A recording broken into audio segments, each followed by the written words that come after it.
Welcome to RNS Podcast. I'm Dylan. Evan, who are you? I'm Evan. Oh, crap. Yes. So this week, Evan, we're going to do something a bit different. Once again, we're going to do kind of a general discussion episode. Yay. But before we get into our cool topics, and Evan, we have some good topics today. We do. We have crazy violence. Yeah. We have other stuff. Crazy violence. Two stories of celebrity violence. Two celebrity violence stories and just us spinning our wheels. So, but yeah, if you enjoy this video, please leave a like, and if you want some more, please subscribe. Please. And Evan, do you mind if we do one of my topics first? Of course. Because this correlates to our call to action there at the beginning. Yes, please. So listen carefully, dear viewer, please. But first, like. But we want to know maybe what movie you guys would want us to watch, because we're kind of stuck. Not stuck, but we didn't prepare. We haven't decided on a movie to watch, so I could use a break from watching a movie and then doing it, I guess. I don't know. So we do general discussion this week, but I did want to talk about the movies we could watch, Evan. So what movies do we watch? What movies should we watch? What were the ones we were talking about? So we were talking about... I know we had 8mm as one we were thinking about doing. So 8mm is one that I've wanted to watch for a while. I haven't seen it either. That one looks really good. Yeah, I do want to see that. Classic Joel. Yeah, of course. Rest in peace, Joel Schumacher. God rest his soul. Mm-hmm. This butt movie I found called Cheeky. Oh, what is that? Butt movie? What is Cheeky? I don't know. It's on my watch list though. I'm sure that's a good one. There's probably a lot to say about Looks that. great, yeah. Looks great. Paris, Texas, we were talking about? Oh, we were. That's a really good one. I like that one. That'd be fun. Evan liked that movie. I know we do want to do Buffalo 66. Eventually. Buffalo 66 we'll get to for sure. What else do we got? I kind of want to watch Shattered Glass. I mentioned the... What is Shattered Glass? Shattered Glass is the... With Hayden Christensen. It's not good. It's not? No, I've seen it before. I didn't like it. Did my core rating there? Yeah, you rated it 2 stars. Yeah, I didn't like that movie. Okay, well maybe we don't have to do that one. Maybe we could. I haven't seen it in a long time. I saw it in high school. Maybe you'll love it. Yeah, maybe I'll love it. Death Becomes Her. I haven't seen that. I don't remember why I added this to my list, but people seem to like it. I would like to do something I haven't seen. It's fun. Yeah. It's really fun. I wouldn't mind watching Basket Case. I know you said you want to do horror movies, maybe? What is a Basket Case? Basket Case is about a guy who has like one of those brothers that you cut off of your body. Oh. Like, what is it called? Like a conjoined twin. Conjoined twin, yeah. It's like a disgusting, like, tumor-ridden, like, conjoined twin that's like a disgusting mass of flesh. That sounds like fucking... What's that movie you saw?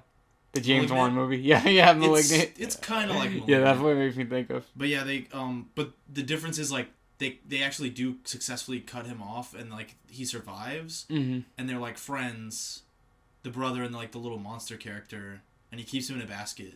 That sounds interesting. It's supposed to be, like...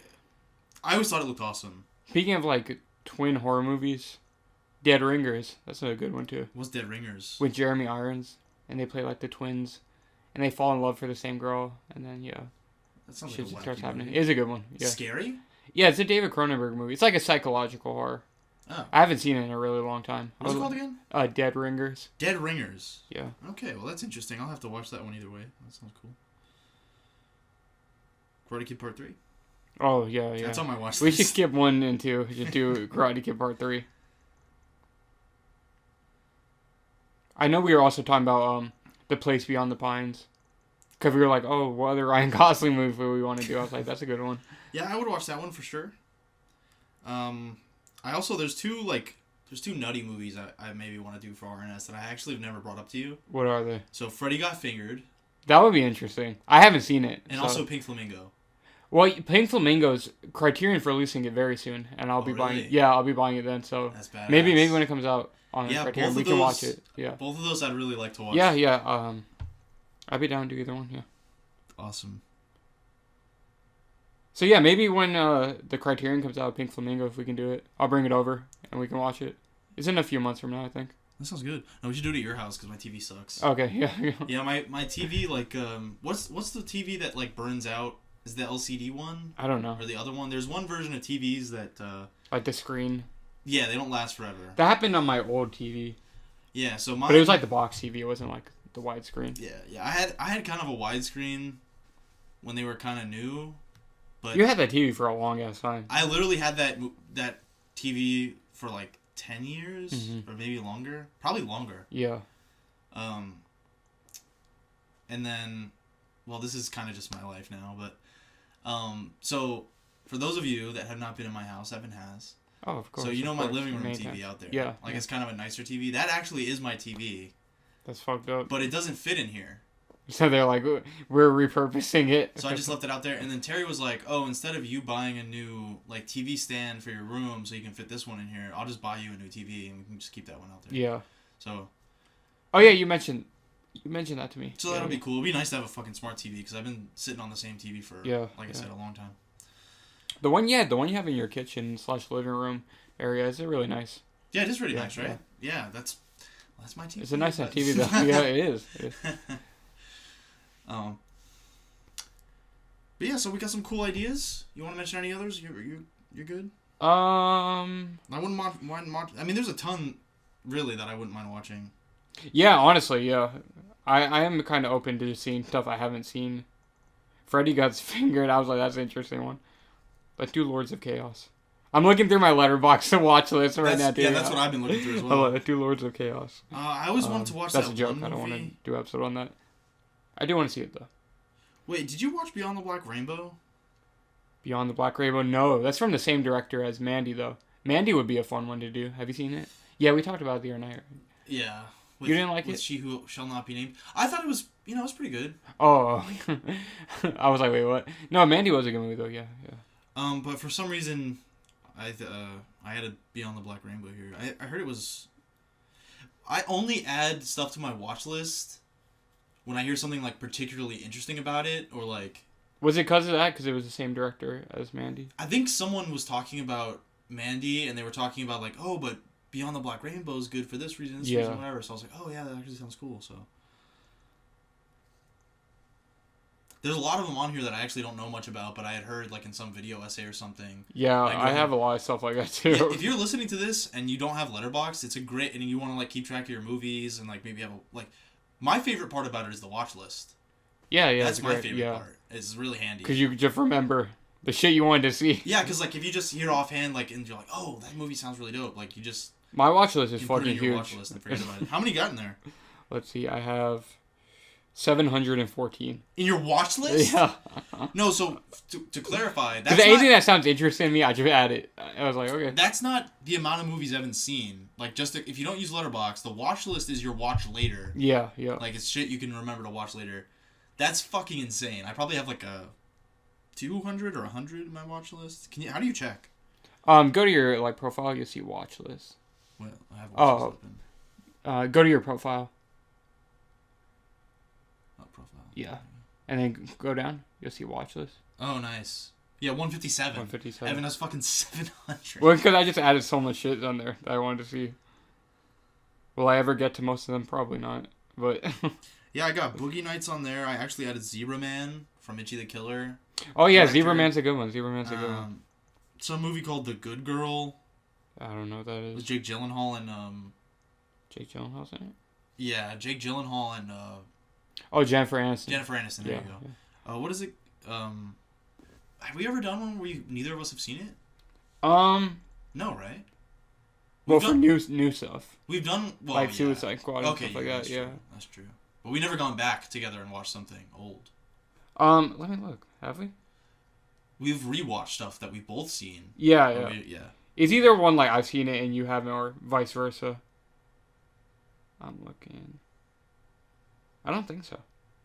No, I don't think we ever done like an older one that. That'd be interesting. Yeah. To watch a movie neither of us have seen. Art School Confidential I have on my watch list. That's a good one. I still haven't watched that even though I have the DVD somewhere. Oh, you have the DVD? That's a good movie. I like it a lot. Under the Skin. That would be interesting. I do want to see What's that one? The movie with Scarlett Johansson, where she like the alien. You've probably seen the poster. Is she sexy in it? Well, she's always sexy, Oh, but she's always sexy, no. But there's some movie where she's like playing a character that like seduces men and then kills them. Yeah. Is that one? Yeah, okay. yeah. I've seen bits of that actually. I have not seen it. I've heard it's good though. Bits of that on TV, I think. The director made this movie called Sexy Beast. That's really good. What is that? It's with what's his name? The fake Mandarin, Ben Kingsley. Oh. Yeah, he plays like the gangster. He like comes back. He like comes and finds a dude that he used to work with. They're like both gangsters or whatever, and the other one's like retired. And he kind of like is like forcing him to do this job for him. And Ben Kingsley's like a massive asshole in it. It's really good. He's great. Yeah, good movie. What's that movie with the taxi driver? No, I'm just kidding. Yeah, Taxi with Jimmy Fallon and Queen Latifah. Oh, yeah, my favorite. Yeah. No, fucking what's that taxi movie where I think is it Denzel Washington? I don't know. But it's like basically someone like holds a taxi driver hostage and makes him be his getaway driver. Stuber? No, not Stuber. No. No, that was a cop in that. No. That's what I thought about. That I was like, fucking Stuber. No, it's a robber. It's a robber. One day we'll rewatch Stuber and do an episode on it. That would be epic. That would be fucking epic, of course. But yeah, there's tons of shit on here. We could go on forever, honestly. But, yeah. But yeah, if you have any cool suggestions, we'd love to hear them. Or if you think any of those would be a fun idea, tell us in the comments. Yeah, please tell us in the comments. We'd appreciate it. Yeah, I got fucking so much. Like, What's Eating Gilbert Grape I've never seen. Eyes Wide Shut. Oh, that's a great movie. I've never seen Trainspotting, Cape Fear. Trainspotting also really good. So many movies. Heat. Cape Fear also really good. That would be a good episode too. I need to watch Cape Fear. Yeah, so I can understand that cool Simpsons episode. Yeah. Where they parody Cape Fear. I haven't seen the original. I've only seen the Scorsese one with Robert De Niro. Oh, that's what I meant. Yeah, but that's the one that they parody in Simpsons, right? Yeah. The Scorsese one. Yeah. Well, like I said, I've never seen it, but I'm pretty sure it's the one with Robert De Niro because he's like walking out of the prison. Fucking what's his name? Sideshow Bobby walks out like Robert De Niro. Yeah. I love Sideshow Bob. Joe vs. Volcano. What is that? Some Tom Hanks movie. The Burbs. I've seen The Burbs. I have not seen The Burbs. I actually have seen The Burbs. Is it good? Isn't Carrie Fisher in it? It's like a cute horror movie like for little kids, you know? Yeah. I heard people Carrie like Fisher is in it. She is in it, right? It's okay. Let me see. Yeah, but Carrie Fisher is in it. And Bruce Dern's in it, too. That's one of the very few movies I've seen with her in it. Right, that's not Star Wars? Yeah. Oh, she's in, When Harry Met Sally. Oh, nice. I would love to do an episode on that. Now that I've actually seen it, that was a meme. What episode? An early RNS meme. I don't remember. It was an early one. Yeah. But that's a great movie, so. I think it might have been the Nicktoons episode. I don't know. Maybe for a cool Valentine's Day episode, we'll bring When Harry Met Sally. That sounds good. Next year. We missed this one, so. Well, we could do like anniversaries are romantic. July 4th is our anniversary. Oh yeah. For RNS podcast. No, for our 20-year relationship. Sure. It's a joke. Yeah. That too. Okay. So yeah, let us know, please. Yeah, it was a fun one, Evan. So what else do we got? What do you want to get into now? So should we talk about the big drama? I know, Dylan, you said you didn't want to talk about this. Let's get into the big drama. So I was kind of leaning towards a little bit wanting to do a movie this week because I was like, I wouldn't mind doing like a general discussion episode, but I did not want to fucking talk about the Oscars. Yeah. It's like, okay, so spoilers. Yeah. Will Smith slapped Chris Rock. Yeah, right? of course. So like we're gonna be kind of late talking about this, but so yeah, the whole world knows at this point. We are late talking about it, and it's been beaten to death. Yeah. And the thing was, I actually have seen some like funny tweets or like jokes about it or like edits and shit, but ultimately when I first saw that happened, I was like, I'm already fucking sick of this. Like I know you thought it was fake. I mean, it very well could be fake. I don't think it is at this point in time, but I remember your initial reaction was like, I think this is fake. Well, it was just interesting to me because I was like, not even what happened, but the fact that something made the Oscars trend is suspicious. On the year where they're like completely almost dead. Because they're at the end of their rope. Yeah. Like the Oscars, for those of you that don't know, like they're losing respect every year. Yeah.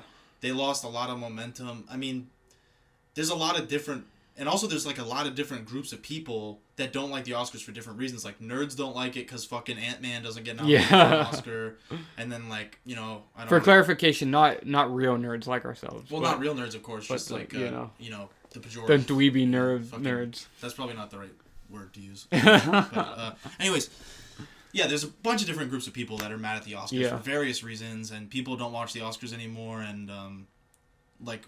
More and more, all that matters is like online reviews and like word of mouth and fucking Letterboxd. Like no one cares about the fucking Oscars anymore. So it was just suspicious that anything could make it trend. Yeah. Like at all. So it's seemed convenient. I agree. Because there's always that no press is bad press. Yeah, unless you're Will Smith, I guess. Yeah. So. But anyways, yeah, let's talk about the fucking... the epic slap. The event, yeah. When I first saw that, though, I was just like, what the fuck? Did that really happen? Well, we were both on the same page about it. Yeah. We think Will Smith's, like, an idiot. Okay, yeah, so we can get into that, yeah. It's been pretty evenly divided, though. I've seen, like, among people. People are like, well, that's what happens when you fucking, say shit, like, to people that you're not ready for the consequences for or whatever. But for me and you, both of our perspective kind of is like, he's doing his fucking job. He's a stand-up comedian. Yeah. And it's like, it's just bad because it's like, how many people are going to be emboldened because of that bullshit to feel like, hey, that comedian said something mean to me. Let me go and slap him. Yeah. And not even like on the fucking, I don't want to say world stage. Yeah. No, but yeah, no, seriously. Because at this point, it's like it feels like the whole world has seen this shit and has put their opinion out on it. Yeah. So, but not even just like other actors and comedians and famous people like that, but like just people in real life are like, well, you know what, like that Disney ass Will Smith punched someone for talking shit about his wife, so I'm gonna do it too. Like exactly, yeah. Yeah. Because like it's funny. I this is not even a joke. I went to They do this thing at the Plaza Theater called, like, the Silver Spook Show. When I saw Godzilla. Remember I told you they were doing this dance? Like, this group of people were doing the fucking Peacemaker intro dance, and nobody laughed. It was that, anyways. But anyways, I got heckled there. How? I forgot. It was, like, the dude hosting the show. I got heckled. I forgot what he said. You should have slapped him in the head. I went with my friend Kevin. Shout out to you, Kevin. I've mentioned him on the podcast. Oh, yeah, shout out Kevin. He's a supporter, isn't he? Yeah, he is. Shout out to you, Kevin. He listens and he likes... But we were seeing Godzilla versus Himodora, and I forgot what they were saying. Oh yeah, he called me and Kevin man-child, basically. Man-child, man-children, man-children, yeah, man-children. He's like, yeah, like 2 man-children or whatever. I forgot exactly what he said, but that was the punchline. But I'm just saying, imagine if I was just like, what the fuck did he say? I just ran up and, like, attacked him. You know what I'm saying? It's like, no, he's just doing his job. He's supposed to be an entertainer. You know what I'm saying? Most jokes are always at the expense of someone. Someone or something. Yeah, exactly. Yeah. It would be one thing if she, like, wore a wig. Yeah, what do you mean?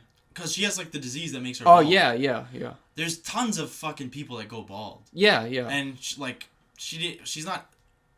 I mean... I can't speak for her, and I also don't give a shit about Jada Pinkett Smith. What is that her name? Yeah. I don't really give a shit about her, but, like, the fact that she's just like, okay, I'm just gonna be bald, and just... Yeah. That, like, just rock it, whatever, like... Which is fine, like... No, you do that, yeah. Like, it just feels like, well, she shouldn't be that insecure about it, that you need to punch someone on live TV. Like, if she's Will Smith. If she's just going out bald, like... Well, Will Smith was laughing at first when fucking Chris Rock said the joke. Yeah, Will Smith was laughing. But you saw she looked, like, pretty upset. Yeah. And then... Well, I guess... we never see him look at her, but we can only assume he's like, oh, she doesn't like this, I don't like this. And he went up and slapped the shit out of Chris Rock. And we were talking about this. It really just feels like... That was probably just Will Smith's breaking point. Because like the last year or so, like 2 years, however long it's been, since the whole open marriage thing came out, he's been kind of like, him and his whole family just in general have been like kind of a punching bag for the internet and stuff like that. Yeah, because I mean, it goes back to like, I mean, he used to get shit on like in the 90s for being like a pussy rapper. Yeah. And then like it goes on, and then like his daughter had like the shitty, like It's Friday, like like your daddy paid for a music video. Yeah, I whip my hair. And then Jada Smith is a whole nother thing. Yeah. And then of course Jada cheating. Yeah. Well, not cheating because it was an open thing. Okay, Will Smith being a cuck. Being a cuck. Yeah. Whatever you want to say. He's. They get shit on constantly. Yeah. And there was a point where like they kept having quotes on Twitter, and I remember someone saying like, they need to stop doing interviews. Like they need to. Yeah, because they keep making it worse and worse. Yeah, because there would always be quotes that would come out too, and Will Smith would just make himself look like an idiot, and. Well, they know how to make them some trend. Yeah, they really know how to, even if it's bad. So, yeah, man, I guess so. But I'm not gonna say it's fake, definitely, but I would not be surprised at all. Me either, but. Well, I don't know. Just now he's like, because apparently he's like removed himself from the academy. I'm not sure what that means. I don't know if it means he can never get nominated again, or if he's just not allowed to go. I don't really know. But you saw that though. He's like, he resigned from the academy. I think being a part of the academy, you also won the voters. Right? Yeah. But that's what I'm saying. Also, doesn't mean he can't go now, or have you just resigned from voting? I didn't look into the details of it, but I would assume it means he can't go anymore. Maybe, yeah. But so yeah, but yeah, fuck Will Smith. That makes me think. It's probably real. Like, are you just gonna deal with the consequences for ABC's ratings? You know what I mean? Yeah, but I mean, it also happens to be the first Oscar he wins. Yeah, but he has been nominated before. But still, like you said, it's like, it's the one he wins. That's it's the one he wins, and it's also, like we said, like the year where they're like fucking like killing themselves to try and find a way to get some viewers. We didn't even talk about that though. So like he slapped the shit out of Chris Rock, and then he won an Oscar like 20 minutes later. Yeah, which is so fucked. I don't know.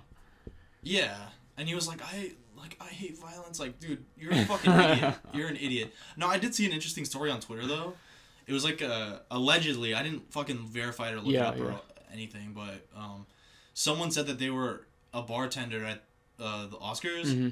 And they were saying that after Will Smith slapped Chris Rock, everyone stopped. Oh, yeah, I did see that. I wonder if that's true. It sounds true. It sounds interesting. They're like, that dude had a little too much. Yeah, they're like, just shut this shit down. Clearly people have been abusing the bar too much. Yeah. Did you see the gift basket thing? Yeah, where they like won a trip to, what was it, like fucking Iceland or some shit like that. Every guest gets like thousands and thousands of dollars worth of amenities. Like, that is crazy. Well, yeah, it's just a rich people circle jerk, the fucking Oscars, so. Yeah, they just lose credibility. Yeah, it's stupid. Every year. And, yeah, Will Smith is a dumbass. If you think, like, Chris Rock deserved that, you're fucking stupid. Like, I'm just gonna be honest, like, it's, like, this sounds like, fucking cancel culture. But seriously, I feel like this is, like, almost like cancel culture encapsulated. You know what I mean? Maybe that sounds stupid, but it's not even Will. It's like the people, it's like you make a joke, and then people turn into this big thing where it's like literally just having violence inflicted upon you over a joke, over something you said. I completely agree. That's like cancel culture taken to the extreme. You know what I mean? The only thing that should get you hit or like have violence acted upon you or anything physical is like if you threaten someone, like literally. Otherwise, you should not. Or you're acting violent, or if you're being violent. No, I'm saying, I'm saying limited to like just saying things. Yeah, okay, yeah. The only reason you should get hurt for saying something is if you're like literally threatening someone. Someone, and it doesn't surprise me that these like so-called. I don't mean to get political. Okay, I consider myself like someone who's a genuine leftist, but there's a lot of self-called leftists who are actually just like against the fucking First Amendment, who aren't for free speech. You know what I mean?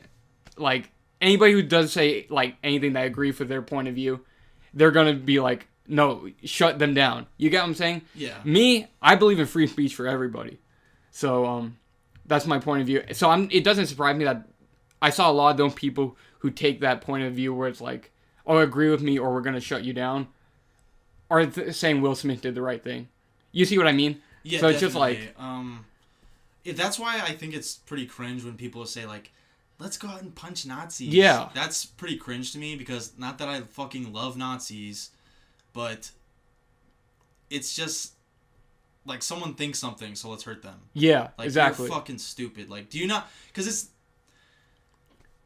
For me, I prefer winning, like, the battle of ideas. You know what I mean? Yeah. So, like, usually if you're acting violent out, people aren't... Immediately, they're going to see you as an irrational person, and they don't want to take your side. You know what I mean? Yeah, that's You're radicalizing people further when you use, like, violence. You get what I mean? Yeah, it's the Martin Luther King shit. Yeah, like, exactly. Martin Luther King versus Malcolm X. Yeah. Magneto versus Professor X. Well, yeah, pretty much. It's that thing. Yeah, it's like, you have to play by the rules. Yeah, exactly. Yeah. And then a lot of times, just on the Nazi thing, it's like fucking Jordan Peterson or something. You know what I mean? It's like, and Jordan Peterson's he's a fucking retard, but he's not like. He's not evil. I mean, yeah, you know what I mean? Yeah, but it's like and Nazi also, one thing that concerned me about that is like people were like, yeah, punch Nazis, like.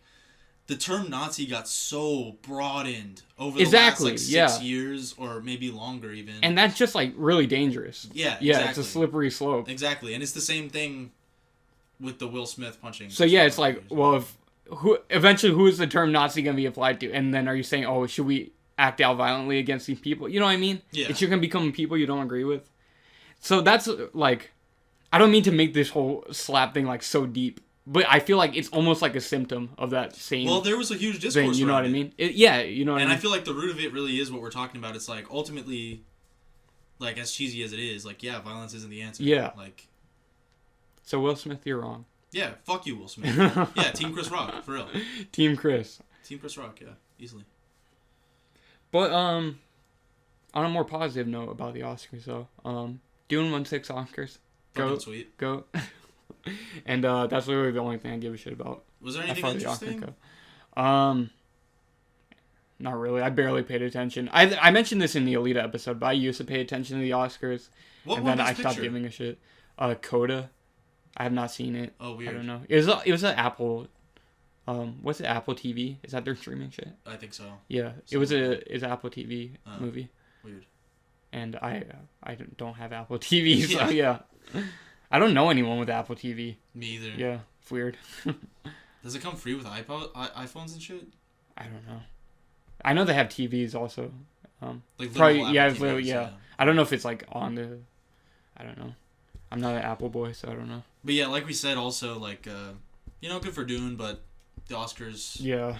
Increasingly irrelevant. But it is good to see a movie that you enjoyed getting some of its dues. It won Best Cinematography, so that was awesome. Yeah, deserved. Yeah. Well deserved. Anything else you have to say about the Oscars? About the Oscars, no. Well, fuck you, ABC. I'll say that. Fuck you, Disney. No, fuck Disney, honestly. Yeah. But one thing that was really cringe to me was there was a picture of like Andrew Garfield like on his phone. Oh yeah. And people were like, he's literally texting the other multiverses. Yeah. Shut the fuck up. I saw that. Jesus. There was actually there was a video, speaking of Andrew Garfield, afterwards when he was like leaving the Oscars and he was talking to somebody and he went like you can't see me, but he like recreated the slap to the person he was talking to. That's kind of funny. Yeah, there was a video of that. Yeah. That's kind of funny because that's like relatable. Yeah. Like if we were walking out of somewhere where someone got slapped, we would be like talking about it. Exactly. You were talking to somebody about it. That's funny. So yeah. So maybe he went texting, but for all we know, maybe he was on his phone. So Tom Holland and Toby weren't there. No, I don't think so. He was there for Tick Tick Boom, right? Yeah. Andrew. Uh-huh. Did he get anything? He got nominated. He didn't win. He got nominated for best actor though. Yeah. Cool. Good for him. And of course, Will Smith won the best actor. Great. Yeah. Shout out Will Smith. King Richard. Wonderful. And also, people were like dunking on him for the genie thing. Oh, during the show? No. Like I just mean when the Aladdin shit came out. People were making fun fun of him for that. Yeah. Well, that movie sucked. Well, of course, yeah, it did. But yeah, he just has a long history of being. Yeah, kind of a punching bag. Knucklehead, yeah. So, anyways, what's our next topic, Evan? Is it Ezra Miller? No, not Ezra Miller yet. Unless you want to jump in, since we're on the topic of fucking violence. Yeah, do you want to jump into Ezra Miller? Continue the actor drama, because I have less to say about the Ezra Miller shit, but. Yeah, it didn't catch as much. I feel like this should have at least got more. Because this was like way more. This was worse, in my opinion, than what Will Smith did. The Will Smith stuff, I think, like stunted the Ezra. Because obviously Will Smith's a way bigger. Because like what I feel like what Ezra did was like a genuine crime. Well, it was. He got arrested. I I don't know. Do you want to give for those who don't know what happened with Ezra Well, I don't Miller? really know what happened. I know he like was screaming at people in the karaoke bar in Yeah. Hawaii. Yeah. And then he went to jail for that? So what happened was he was at a karaoke bar and he was obviously pretty drunk. Yeah, as he tends to be. Yeah, as he tends to be. Real quick, also. Oh, the old Ezra thing. You want to, yeah, he has a history. He has a history of violence. Happened to this. Yeah. I think 2 years ago. I think it was right before COVID. I think either the end of 2019, beginning of 2020. Yeah, like a couple years ago. Yeah, it was like right before COVID. I think. What did he? Oh yeah. He was like, "You want to go, bitch?" And he like grabbed this bitch in the Walmart or something, and he choked her and pushed her on the ground. Yeah. Or no, they were in a bar. No, they were in a bar. Yeah. So the girl was like, I don't know what she was saying. Like she was like playing around with him. I think she was drunk too, but she was like, not that I accuse him of anything, obviously, but she was like doing something. And Ezra was like, "You want to fight? Is that what you want to do?" And he grabbed her by the neck. he like got pissed off and he like grabbed her by the neck and like threw her to the ground. That's really funny. It's fucked up. It's just funny imagining him like misreading it. We don't even have to imagine it. It's on video. It is on video. But I'm laughing right now though because I'm imagining it. Yeah. But like, just the fact that like this bitch is like, oh, like Ezra, like ooh, yeah, like touching him or something, and he's like, "You want to go, bitch?" And he grabs her throat. Like that's fucking crazy. Yeah, that's what it was like. Yeah, she was like, what's the flash? Like, you know what I mean? Yeah, and, like, Ezra. And then he gets all serious about it. So yeah, he has I don't know if it's say he has drinking problems or he just has anger issues. Probably a combination of both. Yeah, it sounds like both. Probably would be both. Yeah. So that happened, like we said, a couple years ago or whatever. And then now, so he was at a karaoke bar in Hawaii, and I forgot. I had to look up the song because it's kind of funny. Like some girl was singing a song, and apparently he got pissed off about it. I had to look it up. What you she like thought singing. the song was obnoxious or something? Something like that. Yeah. Let me look up Which is like you're Ezra Miller. Okay, she was singing. Do you remember the song "Shallow" from A Star Is Born? The Lady Gaga song. Yeah, she was singing that. And Ezra got pissed off. Apparently, I think he went on stage and like grabbed the mic from her or something like that. Yeah. I don't know what else he did. I guess he grabbed the mic from her, maybe like pushed her or something like that. I think he snatched the mic from her and then pushed someone that she was with. I think that's what I heard. What happened next was like someone was like, "Hey, what the fuck are you doing, man?" Like the people were getting pissed off at him, and someone who was playing darts was like saying like, "Yo, what the fuck are you doing?" And then Ezra attacked him, the guy playing darts. And then I think the cops came and he got arrested. And here's the fucked up part after. Well, I mean that was already fucked up, but it gets worse. Because that's just like some disorderly conduct. Yeah, it's like it's something I think it's like. I don't want to say common, but it's something you would see happen in a fucking bar. It could happen. Someone's drunk and they just act up. Because it wasn't like extreme violence or anything. They just start being a fucking asshole. Yeah. And then it gets worse, so like we said. So apparently he was staying with some couple he met. Weird. Or it's like, yeah, that's already weird. Immediately weird already. He was staying with some couple he met in Hawaii. And they bailed him out, too. Which is fucking weird. Because apparently he met them while they were there. And somehow they for some reason they bailed him out. I guess they're like, oh, he's Ezra Miller. He's staying with, you know what I mean? Yeah, let's do him a favor. Yeah. Like he's a famous rich guy or something. Yeah, you know what I mean? So, it's interesting that they were the first people he decided to call. I guess, well, he probably the only people he knew, in town. He didn't want to call his press people. His the WB press people. He called them up and they bailed him out. And then, I don't know what happened. So he went back to their place, I guess. And they were in bed. And he barges into their room and he threatened to kill them. Yeah, well, I don't know why. I really have no idea. Something must have happened, or they said something. Maybe they were like, yeah, this is a bad look. You might have to leave, or some shit. You know what I mean? Some shit like that. And he barges in and he's threatening to fucking kill them. And and apparently he ran out of their house and stole their wallet and some other shit. So, yeah, he's insane. Very fucking bizarre. Yeah. I don't know what's happened to him since then. It is insane to me that he's so stupid. Yeah, he is. I don't know. I still like him better than Will Smith, though. You like him more than Will Smith? I would much rather hang out with him than Will Smith. I'm not a fan of either one. I don't like either one. Obviously... I think I prefer Will... If I had to choose one of their filmographies, I would go with Will Smith over Ezra Miller. Yeah, but like, I'm saying hang out with. Because I can see what you mean.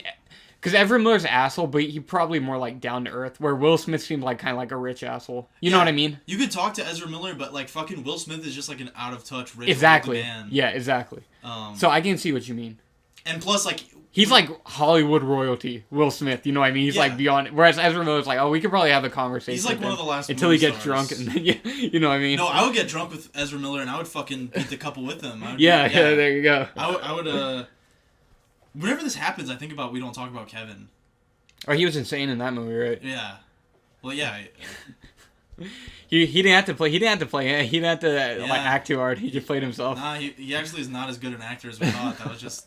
I never saw that movie. I hear it's good though. It is a good movie. Yeah. RNS podcast? Who knows? It's a really fucking good movie though. John C. Reilly's in it. Classic John C. Reilly. Yeah, John C. Reilly. He plays his dad, right? I think. I don't think so. I think he does. That would have distracted the fuck really? out of me. I have to look that up. I feel like he does. If he was the dad. Well, having John C. Reilly and Tilda Swinton as like a couple. Tilda Swinton's the mom. That's already a weird pairing. John C. Reilly, Tilda Swinton. Literally fucking Nova Corps Prime and fucking. Yeah. I didn't even think about it. What's it called? We Don't Talk About... I'm typing We Don't Talk About Kevin. What's his name? No, if we need to talk about Kevin. I was mixing we don't need to talk about Bruno or whatever. I said we don't need to talk, or we don't talk about Kevin is what I said. Oh, okay. Well, it was like it had we need to talk about Kevin. That's what it's called, It had that Bruno shit going on with it. Yeah. We don't talk about Bruno. Maybe he's not the... Who in John C. Reilly? I want to know. Maybe he's not the dad. But anyways. He's probably a teacher or something. Something like that. I'd watch it. Yeah, you should. I'm not seeing it though. Yeah, but I'd watch it. But yeah, that's pretty much all I have to say about Ezra. He's a dumbass. He's a knucklehead. Yeah. So when he choked that horrible victim, there was discourse about like, oh, is he gonna be the Flash? Yes. And yeah, he continued. So John Campea kind of mentioned on his show, and he was like, well, Warner Brothers, they kind of just swept that under the rug.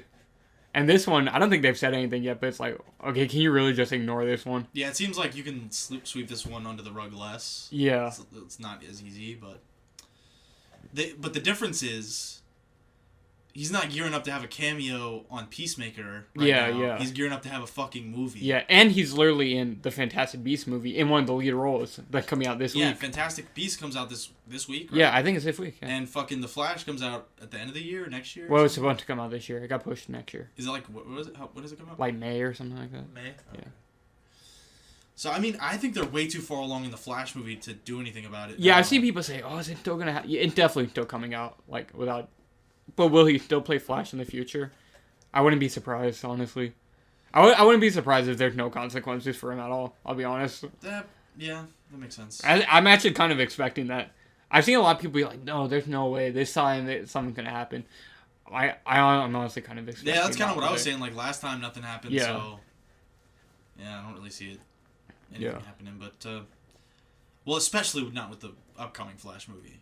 Nothing's going to happen. No, the movie, yeah, it's still going to come out as so, I think. But, like, will Ezra still play the role? I wouldn't be surprised. That's what I mean. I could see them maybe recasting shortly after, but I don't know. We'll see. Yeah. We'll see. And, yeah, also, I'm a huge DC fan, as some of you may know, of RNS podcast. I didn't know that. Did you know? You didn't know that? I didn't know that. Well, you couldn't tell from all my damn Marvel toys. Yeah. Am I right? Oh, jeez. But yeah, fucking, I love DC, and Ezra Miller's a fucking god-awful Flash. Terrible Flash. Yeah, speaking of John Campea, he was like, I defend Ezra Miller's Flash. He was like saying, like, I defend him no matter how many people shit on his Flash. Why? Yeah. For what reason, John? Well, he also said Ben Affleck is his favorite Batman. So. Oh, so he's retarded. Yeah. Oh, okay. Okay, that makes sense then. But yeah, Ezra Miller... Not great. Like, a part of me wants him to get fired. Part of me doesn't care. I don't know. Anyways. Ezra Miller story over. Evan, rate the two stories we just did. They're both 0 out of 10s. Because they both involve needless acts of violence. So true. And we don't need that in our society. So true. Yeah.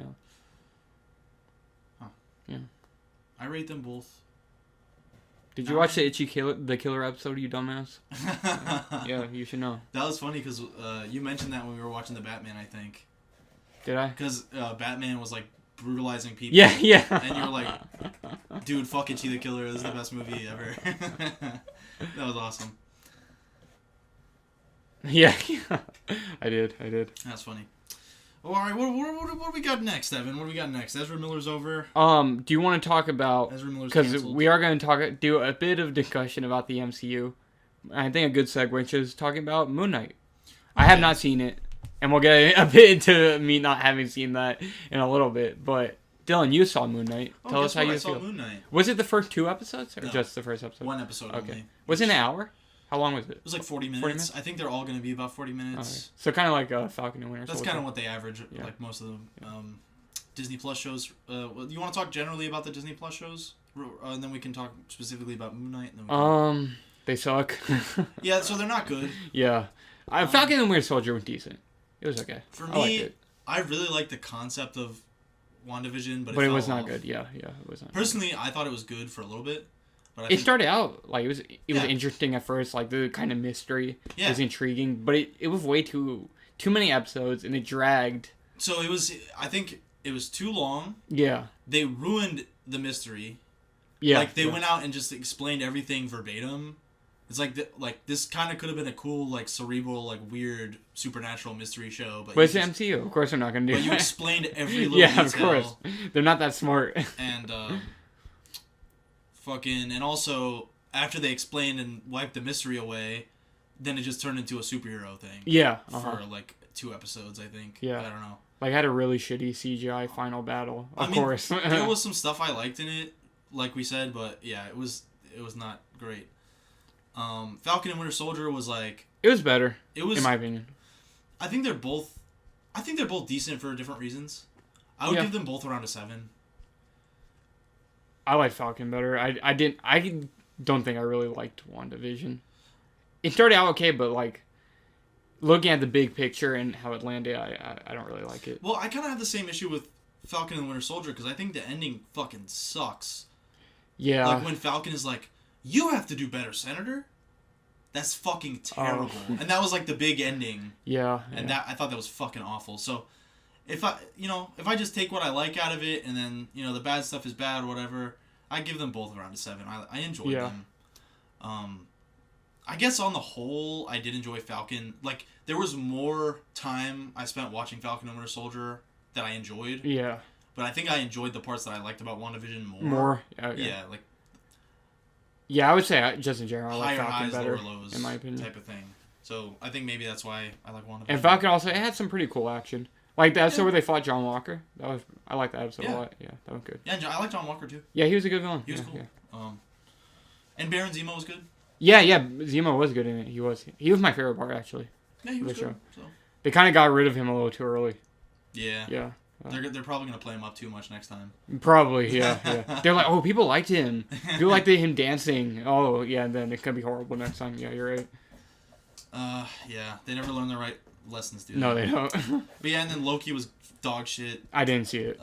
Thank God, you saved yourself some time. And then I watched most of What If. I only didn't see the last episode. I just stopped because I was like, this sucks. What If kind of sucked. Yeah. Too. I saw like most of it, just not the last episode. So yeah, bad track record, and neither of us even bothered with Hawkeye. No, I didn't watch it. I thought you watched the first episode. Maybe that was Andy. That might have been Andy. I remember telling you like, oh, I'm about to start watching it, but I didn't. Oh, okay. It might have been Andy who watched the first episode. Maybe. If it wasn't, I apologize, Andy. Maybe. That might be what I'm thinking about. How you said you were about to watch it and you just never did. Yeah, there was a point where I was gonna start, but yeah, no, fuck that. But now that brings us, guess where? Moonknight. To Moonknight. And so that's the most recent Disney Plus show. There's 1 episode out at the time of recording. Yeah. Evan, the time of us recording this. I will say this has probably been like the most anticipated one. I think. Kinda. Yeah. I think mostly because it's a new hero. I feel like maybe that's the big reason. Also because Oscar Isaac, he's pretty. I would say WandaVision probably had more hype because it was it was just the first one. Yeah. And also that one did have like Wanda and Vision are like pretty big MCU characters. Yeah. So to see that get a solo series, and also it's the first one, like I said, but... Well, since WandaVision, at least, I feel like it... It's definitely one of the more anticipated ones. And like you said, like it's a brand new hero. Yeah. And it's Oscar Isaac, so that's a pretty good combination. Oscar Isaac. Evan, why don't you question me about the show and I'll tell you about it. What would you rate the first episode out of 10 before we discuss anything? I'll rate it out of 3. Oh yeah, of course you do out of 3. No, that's right. Out of 10, I give it like I guess I don't want to. Well, I'll give it a 2 out of 3. Fuck it. 2 out of 3. You liked it. Yeah. So it was good. Yeah. Okay. Was he good in it, Oscar Isaac? I know nothing about the episode. I have not seen anything. I have not spoiled it. Don't know anything. He was okay, but I hate his accent. He has like an English accent, right? It's really I remember in the trailer it sounded bad. Yeah, it's really bad. That's probably the worst part about the entire episode. But you don't care if I spoil it, do you? No. So, I'm not gonna watch it, so I don't care. Spoilers to you and spoilers to the audience at home. Basically, there's like a cool gimmick where Moonknight is known for his multiple personalities. Of course. Which I actually don't like, but I guess we can talk about that a little bit in a second. Well, was he originally known for that? No. Okay, I didn't think so. Originally, his identities were like. I think it's a more recent thing. Originally they were like code names. Yeah. Like they were like, oh, like I use this identity to get information off the streets, and I use this identity to do this. But then it became more of a mental illness thing later, and I could be wrong, but I think the whole mental illness thing that came later, that is from Max Bemis's run, right? Where it became a big thing. There was an element of it, I think, before that. Okay. But I know Max Bemis played heavy on that. Yes. And for those of you who don't know, Max Bemis is the cool singer-songwriter from Say Anything. Oh, well, there you go. And he writes comics now. I quite like the album Say Anything Is a Real Boy. So, and then I found out he wrote Moonknight, and then I found out, that was a big thing in the whole mental illness thing. And I see most people say his run is fucking terrible. So, yeah. I read a little bit of it. I personally thought it was fucking terrible as well. Okay. I thought you were about to say, I personally enjoyed it. No. I thought you were about to say, nope. Yeah. I remember I actually did have, I don't know if you recall, I have a poster in my room over there. I'm pointing into a place in my room. I am. I had a poster from that run when it first Yes, came you out. did. Remember You did. That? No. Was that from his run? I think so. Okay. Yeah. I did not know that. It's like him, and it's like very stark white, and like him in a padded cell with his mask on. Yeah. It's good art though. Yeah, it looked cool. It was good art, but I read some of those, and yeah, fuck that. The thing I like about Moonknight, about the mental illness type of thing, I like when you don't know if he's actually if he actually has superpowers or he's delusional. Yeah. That is the interesting part to me. Because there's some really cool stories where like he works with Doctor Strange, and Doctor Strange is like, I don't fucking know. Like, is he crazy? Is he magic? I don't know. Yeah. Like, Doctor Strange can't even tell. That's badass. I like that. Yeah, that's an interesting thing to work with. That's way more interesting to me than. And it's a lot more subtle than the MCU usually ever is. Mm-hmm. You know what I mean? Yeah. So I like stuff like that. So that's cool. Yeah. But in this episode, they actually played it in an interesting way. Like I said, spoilers, but. So the story is following one of the personalities. I think. Who's the English one? The English one. Okay. So the English one is a dork. Okay. That's what I was thinking. It's from what Steven. I've seen, yeah. It's Steve or Steven something. Okay. Steven Grant? I think it's Steven Grant. Okay. So he's just a dork. He has a shitty job at a museum, an Egyptology fucking thing, Egypt museum, where he just like sells chocolates and like, Egyptology? Is that a thing? Yeah, they call it that. Right? Oh really? Is it? I don't know. I think they call it that. Yeah. I've never heard that before. But yeah, like Africology. I don't know. I guess that makes sense. Do they call it stuff like that? I don't know. I don't know. I really don't know. He works at an Egypt house and not Egypt museum.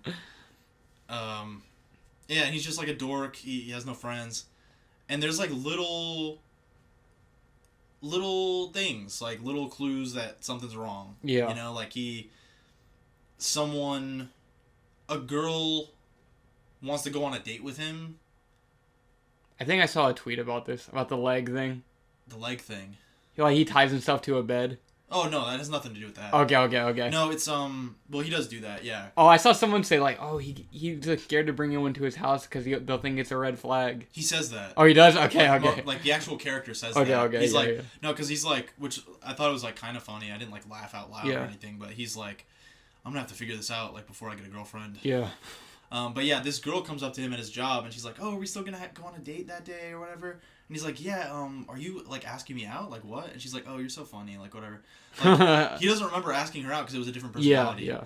And there's, like, other hints, like, I thought it was really cool, like, the fish. He has a pet fish that has, like, a Finding Nemo small fin and the big fin, a normal fin. Yeah. And then later, the fish has 2 normal fins. And then he goes to the pet shop and he's like, hey, like, can fishes, like, grow their fin back? Because he had a fucked up fin and he doesn't no more. And the lady's like, fuck you, idiot. Yeah. Everyone's mean to him, which is cool. yeah, we like that. We like that. Be mean to Oscar Isaac. I mean, like, it's not even Oscar Isaac, but it's just, like, in the MCU movies, I feel like everyone is just like, you're such a great hero. Like, yeah. Like, fuck, I'm sick of that shit. Yeah, you know we like Spider-Man too, so we like our heroes getting shit on. Well, his boss is, like, excessively a bitch. It's not that I don't like, it's not that, like, ooh, that character's mean, I don't like her, like, she's effective in what they're going for, like, she's just overly mean, it's, like, unnecessary. The MCU is never subtle, so, yeah. And I did it has to be excessive. Yeah, always, like, fucking knock you over the head with it. Yeah. But that's what I was saying, though, is, like, some of the stuff in this was, like, they kind of do spell it out for you, but it was, like, pretty cool. Like, so what I was talking about the fish is they don't even spell this out. Like, they don't say it out loud. Well, they kind of do. But, so the reason the fish has his fin back is because, and they don't really explain it. I'll tell you in a second. But basically, it's a different fish because fucking the other personality was out doing Moonknight stuff for like a few days, and they didn't feed the fish and it died. So he replaced the fish. Oh, you got a new one. But they don't really spell that out for you. Oh, okay. It's just like another clue.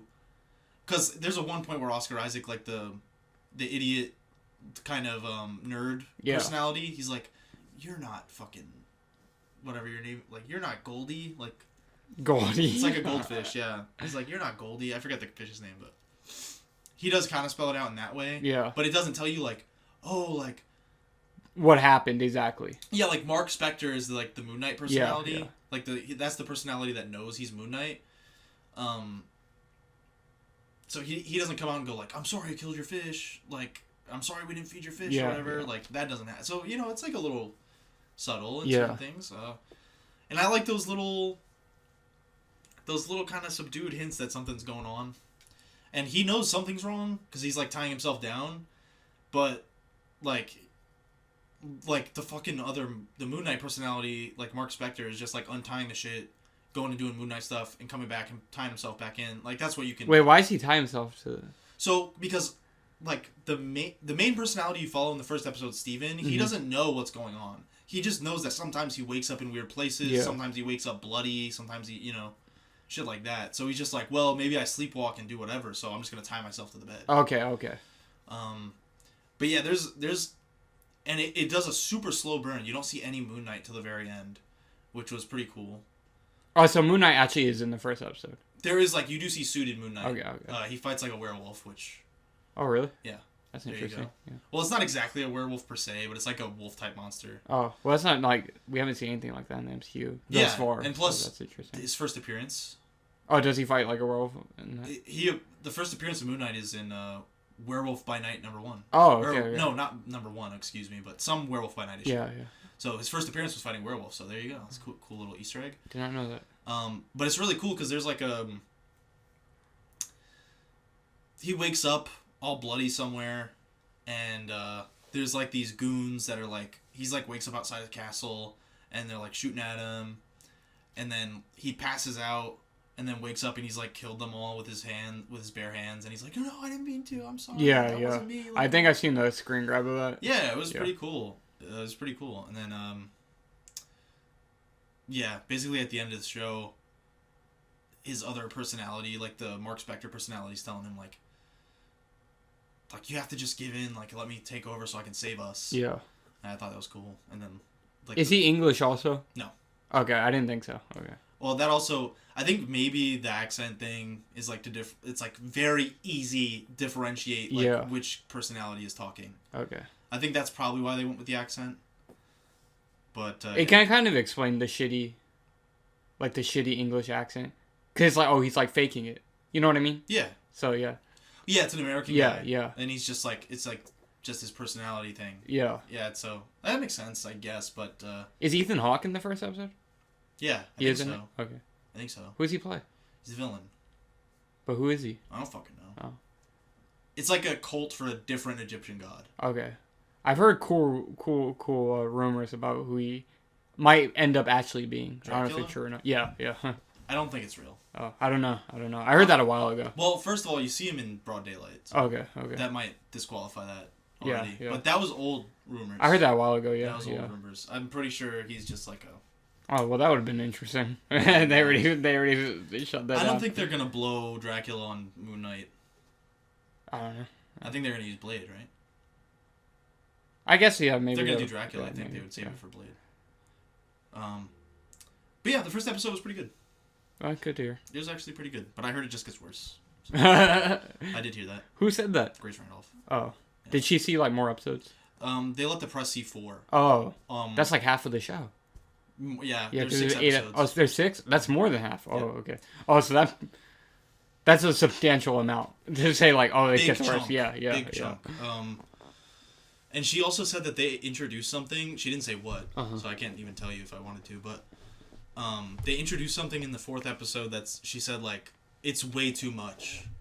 Like, it's like there's no way they could in a satisfying way, like, wrap it up in 2 episodes. Yeah. Which, I mean, I feel like 80 minutes is pretty good to wrap up whatever you need to, but yeah. I guess we'll see whatever she's talking about in a few weeks. So, yeah, Moonknight was pretty good. Moonknight was pretty good. Well, I did not see it, and I will not be watching it. And that's kind of a good segue to our next topic, I think. Our next topic? What's our next topic? Yeah, Doctor Strange, right? You wanted to talk about that? Yeah, that's going to be a great movie. Oh, yeah, clearly. New trailer just came out. What did you write in your... We did notes. What did you write in your notes? I wrote... Evans... I wrote future of MCU / Evans refusal. Evans refusal. And I know you specifically mentioned Doctor Strange in yours. We both kind of had the topic. No, I mentioned your refusal as well. That's what I'm saying. Yeah.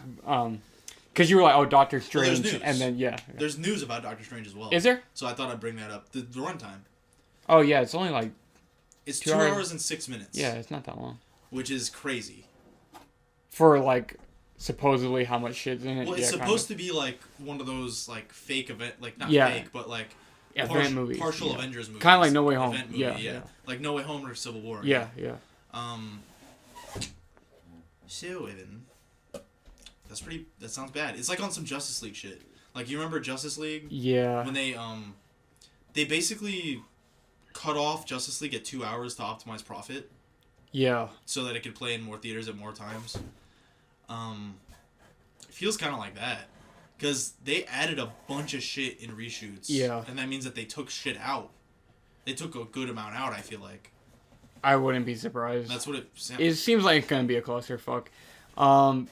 The trailers look horrible, in my opinion. It just looks like CGI nonsense. I wouldn't say horrible, but they don't look great. Yeah. And I will not be seeing Doctor Strange. As I've told Dylan a few weeks ago, I would not be watching it. And I would no longer be watching any MCU movies.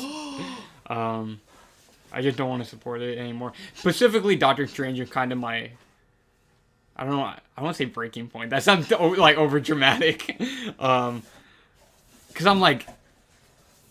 I'm just like, they're really about to throw Sam Raimi under the bus. And Sam Raimi is someone, as you know, if you're a fan of RNS podcast, you know Sam Raimi is someone I have a lot of respect for. And I'm like, I don't feel like this is actually his movie. I really don't. Yeah. I know you feel the same way, Dylan. We've talked about it several times on the podcast, the MCU. Yeah. Like, Kevin Feige is just the director. Yeah, exactly. And I don't mean that, it's kind of a joke, but, like, it's, really what we mean by that is just the directors have very little say. Yeah. About the actual, like, artistic direction of the movies. Yeah. Exactly. They're just kind of there to make the movie happen. Yeah. If that makes sense. They're the director in a very, like... almost like kind technical of way. Yeah, I'm gonna say almost in like a very old school Hollywood type of way. Yeah. Where the producers control the movie and the director, which is there to, like you said, just like...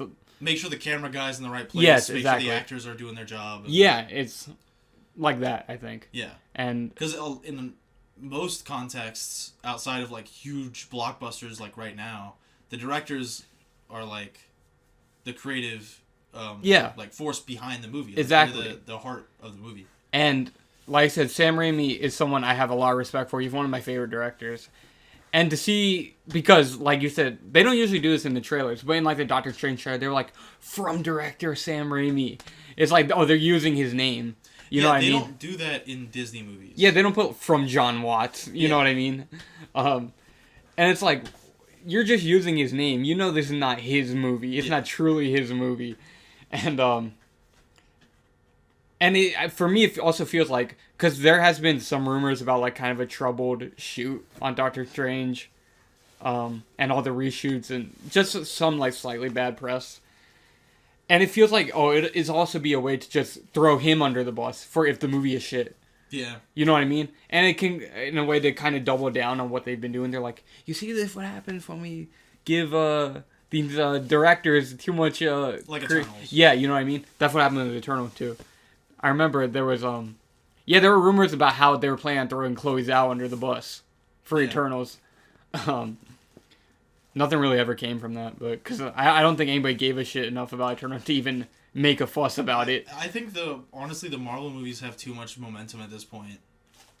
Well, what do you mean? Like, they're not, like, I don't think a movie can come out of Marvel, and also, like, part of the cookie cutter formula is, like, they're not gonna come out like Morbius or Venom. Well, what do you mean by that? Like, they're more competent. Oh. I see what you mean. In a sense. Yeah. You know what I mean? Yes. Like, it's kind of like going to, like, some dude's hot dog cart versus McDonald's. Yeah. Like, the hot dog cart might hit more sometimes, but, like, you're going to get the same McDonald's every time. Yeah, yeah. It's like that. So, I feel like there's never going to be a point where the public, like, turns on Marvel and they're like, oh, like, fucking Eternals was so bad, like, and I don't think Disney will ever need to scapegoat on a director like that. Yeah. I don't think they'll need to on Doctor Strange either. Well, anyways, that was kind of my reason why I'm just like you're using this man's name. It's not his movie. I don't. I'm just so tired of MCU at this point. We've spent who knows how much time shitting on the MCU, and obviously, if I just keep supporting it, they're just gonna keep putting out the same cookie cutter BS, like you said. And I feel like it's just honestly, like, I know it's like that Martin Scorsese bullshit where it's like, oh, this is not fucking cinema. You know what I mean? But I kind of agree. I feel like it's literally just like killing movies, you know? There's a lot of reasons why Marvel gets shit on a lot. Like, I like artistic vision behind my movies, you know what I mean? Not to sound like a douche, but, like, I'm just tired of that cookie cutter BS. Well, it's not even artistic vision, but, like, some form of passion. Yeah, exactly. Or something, or they like, feel like just, like, they come from, like, machines now, you know what I mean? Yeah, they feel like children's, like, coloring books. Yeah, exactly. Yeah. And I don't want to support it anymore. Yeah. I'm kind of that way, like, obviously I'm going to support it more. But I'm kind of that way with Disney as a whole. Like, well, I think their animated movies still have, like, some integrity. Yeah, yeah. Pixar kinda does. Yeah. 'Cause I feel like Seeing Red. Did we talk about Seeing Red? We both thought it was okay. But I feel like it seemed like the director was like, because it was like a kind of about her, the writer and the director. Yeah, what you're saying is she got to see her vision now. Yeah, Yeah. And the animation style isn't something that Pixar always does or anything. You know what I mean? So I would say I feel like that had like creative vision behind it. You know, and that can just be said for animated movies in general. Usually they're pretty passionate people working on animated movies. Yeah, definitely. Because you have to be, Very anyways. Because dedicated. it takes fucking hours of your life. So. But that's kind of the difference between like that versus Buzz Lightyear. Yeah. Or Lightyear, whatever they call it. Yeah.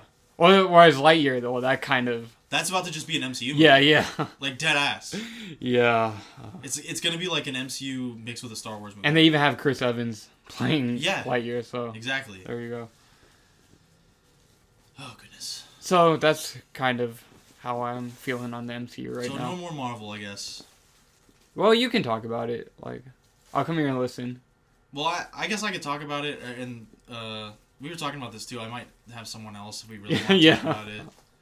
I mean, you can still be there too. I'm gonna say, but like, I don't think we necessarily have to like, because we were thinking like, oh, maybe we should talk about new movies more often because they get views. But we've just been doing kind of well recently. I mean, for our standard, we're not like doing like crazy amounts of views, but like, cause even our Drive episode already beat Batman, so I don't think it's necessarily true. Like, we need to do new movies to get views. No. Yeah. I don't think so. But well, we've never had, even though we do have, this is gonna be our 29th episode.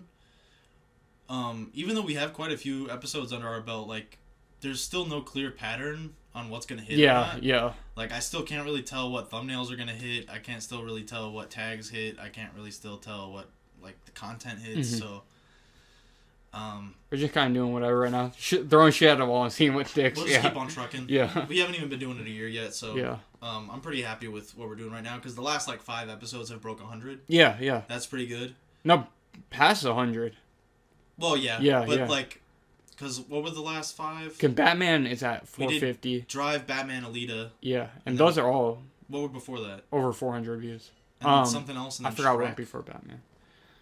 What went before Batman? I can't remember off the top of my head. Well, it was Alita, right? No, Alita. After Batman. Yeah, well, we recorded Alita first, but we released it after. But the point is, the last few episodes have been doing well. We haven't had a movie under 100 in like 5 episodes. Yeah. So, yeah, we'll just keep doing whatever. Yeah, pretty much. I'm kind of curious about how this episode will do, honestly. Me too. Yeah, so. Because we haven't done one like this since Phoebe. Yeah, so this is kind of an experiment too. So. Because our channel has grown a bit since then. Yeah, twice the subscribers at least. Yeah, right? We got 70-something now. 73? So, yeah. 73. Thank you for subscribing. Thank you, everybody. Yes, we really appreciate that. Almost at 100. As soon as we get to 100, I'll be happy as hell. We'll have to do something crazy. Yeah, we'll do something crazy. We'll do something nutty. We'll do an epic face reveal. Even though, like, some of you already know who we are. Well, and also... You go on our Instagram and see us. Our picture's on the banner. Yeah, but, we'll still do a face reveal. Yeah, we'll do a special something for that. That'll be fun. And I'll have to check up on the AdSense thing. Oh, yeah. I haven't checked our watch hours in a while. Yeah, we about to start making 1 cent per episode. I'm excited. I think we need 1,000 subs, maybe. Is it 1,000 or 100 subs? I thought it was based on views. Both. Oh, okay. You need, like, different qualifiers. Oh, okay. Then we can start making 1 cent per episode. That'd be awesome. Yeah. I would fuck with that so heavy. I mean, if Audition was monetized, we'd have, like... $100. No. Yeah. No, I don't think so. Yeah, we would. I don't think it'd be that much. If it was monetized from the beginning. I don't think it'd be that much. But who knows? Maybe I'm wrong. Because we don't have that many views on it. We only have like 18K views. Nice. I heard you have to get to get decent amount, you need like at least like 100,000. Okay, maybe not $100, but we'd have a few dollars. Yeah. Okay, I can rock with that. No, we'd have something. We have something. Oh yeah, so that's all I have to say about the MCU though. Is there anything further you have to say about that? I don't know. Maybe our friend Andy, we talked about this, if Dylan wants to do a Doctor Strange episode, our friend Andy may co-host. He may take my place co-host episode. So we might still be talking about the MCU on here. I still do kind of want to talk about it, but I guess we'll see how we're feeling. No, I'm saying if you want to do the Doctor Strange episode, you can bring in Andy, do as the cool co-host for the week. That'd be fun. Yeah. But I did say this to you guys too. We talked about having Andy as the cool MCU host that time. But yeah. I'd like to have him on with both of us before we do that. Yeah, I agree. That'd be a good idea. Yeah. So maybe we'll figure out something to have Andy on. Yeah. So yeah, that's all MCU over. Yeah. Fuck you, Disney. Fuck Disney. Oh, we should have brought this up while we were talking about celebrities, but Bruce Willis. Oh yeah. Yeah, sad Bruce Willis. He has. I guess they've known for years, but it's like, he's finally retiring, and now it's aphasia. Like, is that what it's called? I'm gonna look it up. But he has a degenerative brain disease. Yeah, is it kind of like Alzheimer's? That's what it sounded like kind of like Alzheimer's. It's kind of like that, but it affects your speech. So yeah, aphasia. I don't know if that's how you say it. I think aphasia. Something like that. Yeah. But they're anticipating that he might not be able to talk. Yeah. Or at least he'll have limited speech or something like that. So, and that's something that I wanted to bring up is for years people have been shitting on Bruce Willis. Yeah, they have. Because he does he'll do basically any movie. Yeah, his career has not been great the last few years. And now we've come to realize, maybe this was a part of it, yeah. Yeah, because people shit on him specifically like, oh, he barely talks in this movie. Like, he's phoning it in, whatever. So, definitely, probably this disease had played a part in that. So, yeah. And I'm, like, I never really I never posted on Twitter, like, oh, Bruce Willis is a hack or anything. Yeah. But I kind of bought into it. Yeah, because we were actually talking about it. Wasn't he, like, in Redbox exclusives or whatever? Well, so for the I think we were talking about that. I don't... It was something like that. Some bullshit like that. Obviously, he's been in terrible movies. I don't remember exactly for, like, what it was, but it was something like the last... I think... I don't want to be wrong, but like something like the last 5 years, he's only been in Redbox movies. And it was like... He's done, like, one... No, I don't think that's true, because he was in that remake of fucking Death Wish. And that was in theaters. That was a long time ago. No, that was like 2020. That was like 2017. No way. Death Wish remake? Let's look it up. What is that cool music playing in the background? Yeah, it is. Okay, it was 2018. Oh, okay. Yeah. I thought it was... Well, either way, it was longer ago than I had thought it was. Yeah, I thought it was like 2017 or something. But the point is... whatever the numbers are, he's only been doing a bunch of Redbox movies, basically. I didn't even know Redbox still existed. That's crazy to me. Yeah, and it's like straight to Redbox, too, as well. Jesus It's insane. Yeah, it's just like middle-aged guys buy a movie for their family and they watch Bruce Willis. Yeah, I'm watching it direct. The last... Almost... Since 2020. 2018, he's been in a bunch of...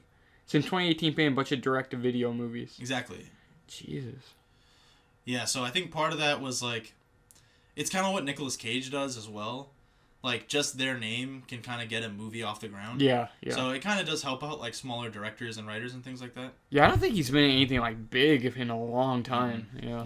No. Since, like, the last Die Hard movie? Or it's, like, that movie Red? Yeah, they did Red 1 and 2. Yeah. That's the last thing I remember. Yeah. That was kind of big.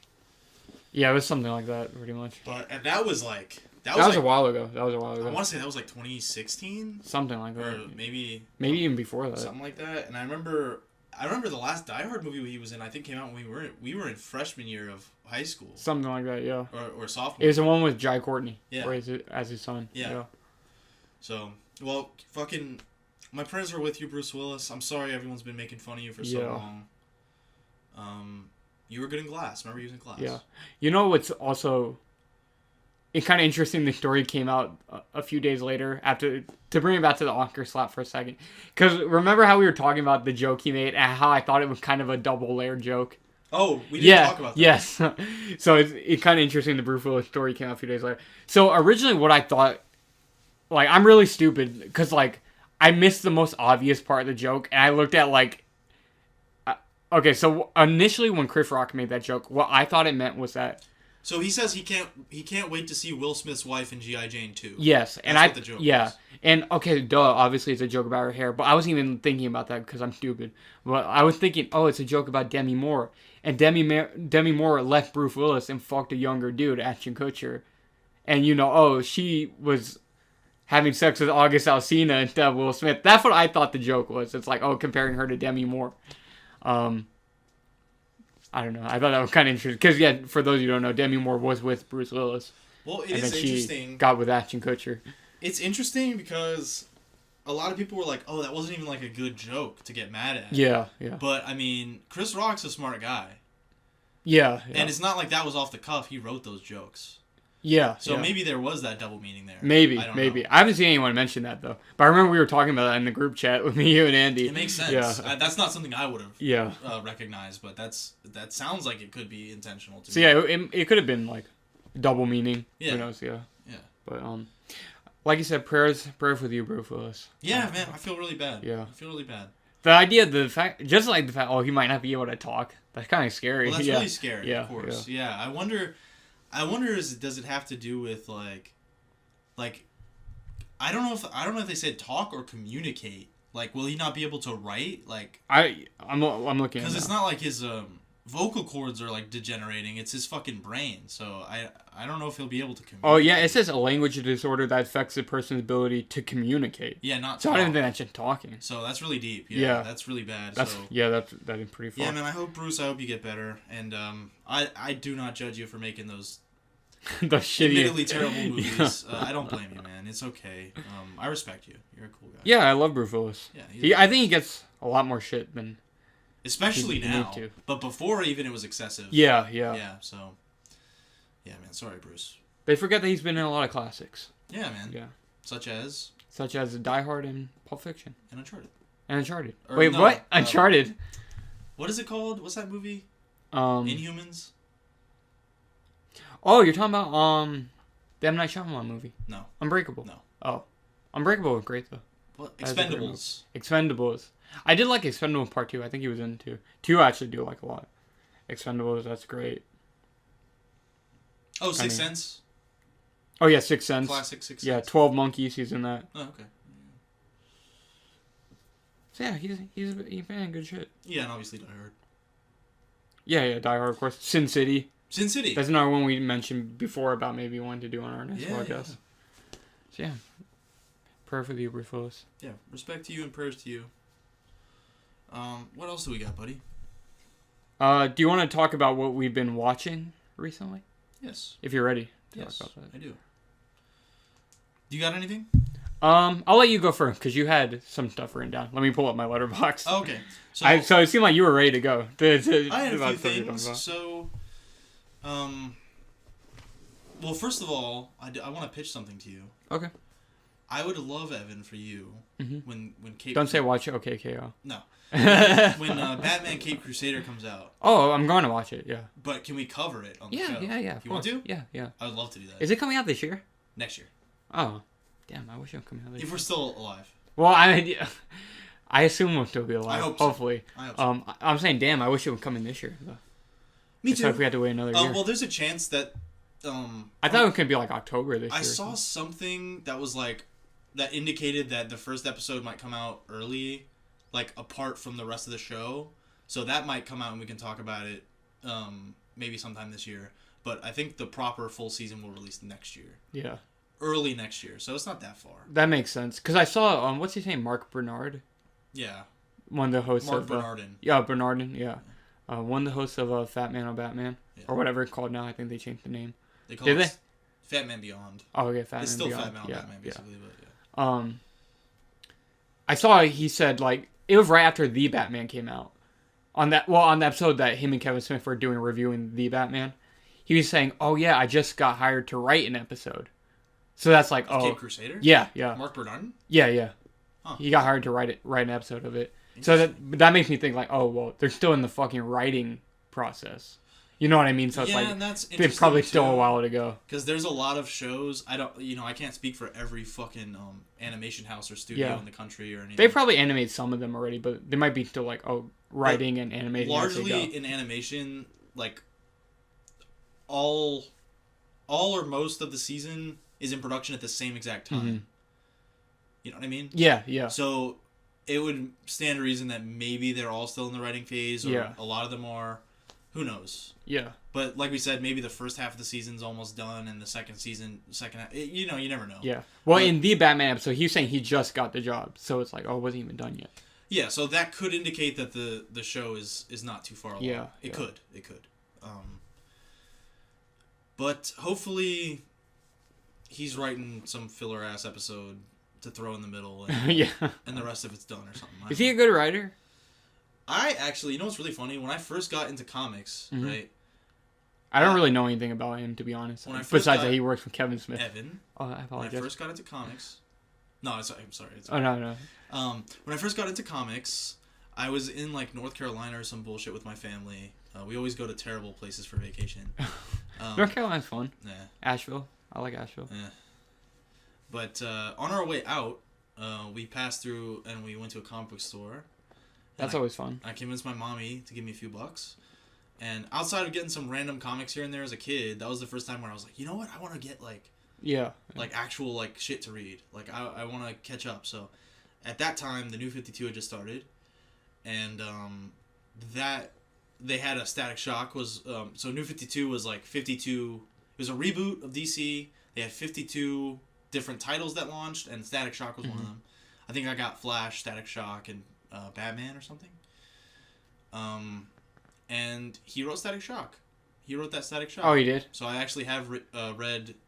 Oh, the New 52 Static Shock. I remember that. I remember the cover of issue 1. It's like in my head right now.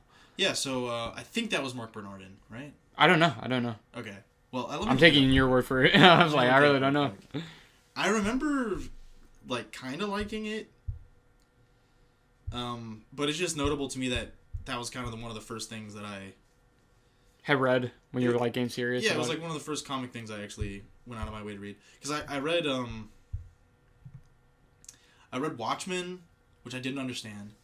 And it was too deep for your fucking feeble mind at the time. I didn't really get it. It took me years to understand. No, that makes sense. I'm just joking. It's not really a comic for kids. So, yeah, especially because I wasn't, like, that's a very, like, it's a parody of, like, a specific era of comics. Yeah. And it kind of has, like, you know, it's like a British slant on, like, New York and American politics. Yeah. It's very weird. So it took time to understand, but also Dark Knight Returns, which I understood the fuck out of that, is badass. Yeah. So I read those, and then I went and bought some New 52 stuff. And he didn't write that. So oh, he didn't? I just talked about that for a while. Well, what has he written? I don't really know. I thought you liked him. I don't know why I thought that. Well, because I listened to Fat Man on Batman, and I like him. Oh, okay. But I haven't listened to that in years. The little bits I've listened to, I don't know. Well, because, like, Kevin Smith never shuts up. So I feel, it seems like he never speaks that much, but I don't really think it's his fault. I think it's more like, it's just Kevin Smith does not shut up. I remember he's like a good writer, I feel like. I really don't know, because I don't know what he's written. I feel like I did. I think he wrote for the new Star Trek show, which, okay, sure. I think, what's it called? I don't know what it's called. The bad one? Like the really bad one? The one that's on CBS, the They're streaming. all on CBS, right? There's only two. There's that one in Picard. And there's an animated one. Oh, the anime one looks terrible, but not the anime, no. I'm talking about the first one that was on CBS Plus before Picard. Discovery. Yeah, Discovery, yeah. I think he wrote for Discovery. Maybe I'm wrong, though. Or was it Picard? I think Discovery. It was one of those two. Oh, wait, no, he was the New 52 writer.